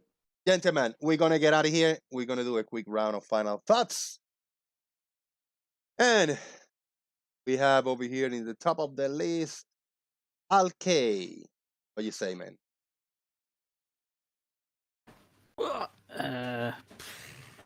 I'm surprised to find out I have a fan. The only way is up. Aye, well, I don't know what to say, to be honest with you. Interesting, strange little show. I just have to reiterate, I think Rumpus, fucking your social skills, mate. Like sometimes you just comparing it. It's fucking I'm glad you find hilarious it in some amusing, Al. ways, but Jesus Christ, man. I was really nice. I said it really Rumpus, nicely to wait for begin your with. final thoughts. Wait for your final thoughts. Come mute. Okay. Just sharing a little picture that sums up how you're coming across right now. Right, thanks. In the Thanks, chat. Al. But anyway, yeah, weird one not to have the flares here. I do think, just going back to that point, flares are part of the entertainment, but I think individually, it's not so much them; it's the interaction. So I'll just shut the fuck up and let you guys get on with your final thoughts. Cheers. Thank you, Alk. I really, really appreciate it. Bro, Alem. Oh yeah, just I'll make one thing. Yeah, just proparoxetone versus peroxetone, and ask yourself why you're saying combative instead of combative. I think that was the question. Yes, I just wanted to out and geek Rumpus today. That's all. Thank you. Thank you very much. I appreciate it. We got for final thoughts. Do they men say? Final thoughts. I think. Wait. That's not you. Oh, sorry. It's do they men say? Sorry. Yes, now that we got that trend going. It was a nice, relaxing episode. The interactions, yes, definitely. I don't know. I like the stories too. Like even if the flat earthers aren't here, the stories about how they've cocked something up. Obviously, I mean, Raichi says that grav emitters prove RDD. I can't even. I just can't. Good show. Thank you very much. I appreciate it, brother. Fred, the Magnificent, are you there for final thoughts? If he's not there, I don't think he has spoken today. Can we have he say, they say, final thoughts? Now you got it. That squeaking dissonance of cadence, that carpenter mortising the awkward joints of jarring sentences, the pitch pipe of effective emphasis, thou marriage maker between vowels and consonants on the Gretna Green of caprice, thou pickle herring in the puppet show of nonsense. Bloody hell. Thank you very much. Thank you very much. And the Rumpus, final thoughts. Yeah, I did actually ask very nicely about the say thing, and then it sort of although perhaps Al was referring to my he thought I was being a bit unfair on Dean. I thought Dean on that thing with Rachel, I think he did quite well in some places, but there were some places where the communication with Rachel could have been a bit better, and I was trying to be nice when I mentioned the say thing. But grammar, I'm saying anything invalid science or invalid grammar, either one of those things gets my goat. And the big question, of course, of the day is whether it's controversy or controversy. Thank you. Thank you very much. And a last minute super chat we got going on over here by John Rapp for $5 Australian. Thank you very much, John Rapp. He say, final thoughts. Flirps are dumb as fuck. And so are the rest of us, apparently. That's why I says, and good night, mate. Good night. Good on you, mate. Damn it, I couldn't get that out. And good on you, mate, Jose. Thank you very much, John Rapp. I appreciate that. Good looking out. Thank you very much, everybody, for hanging out over here, spending a few hours with us in the Boom festivities. Tomorrow is a very special day for me. I will be 47 years young, and I am Happy birthday, to Jose. admit it. Thank you very much. We'll be hanging in here for a few hours and see what's up, have a little bit of a laugh and good time. I might do a little something in the afternoon, but in the morning, we'll do a boom show and see what's up. Thank you very much, everybody. Thank you to all the panelists. Please leave a like, leave a comment in the comment section. Let us know your thoughts. First comment in the comment section will be pinned for everybody to see. Good night, everybody. Jose JG out. Boom. Jose.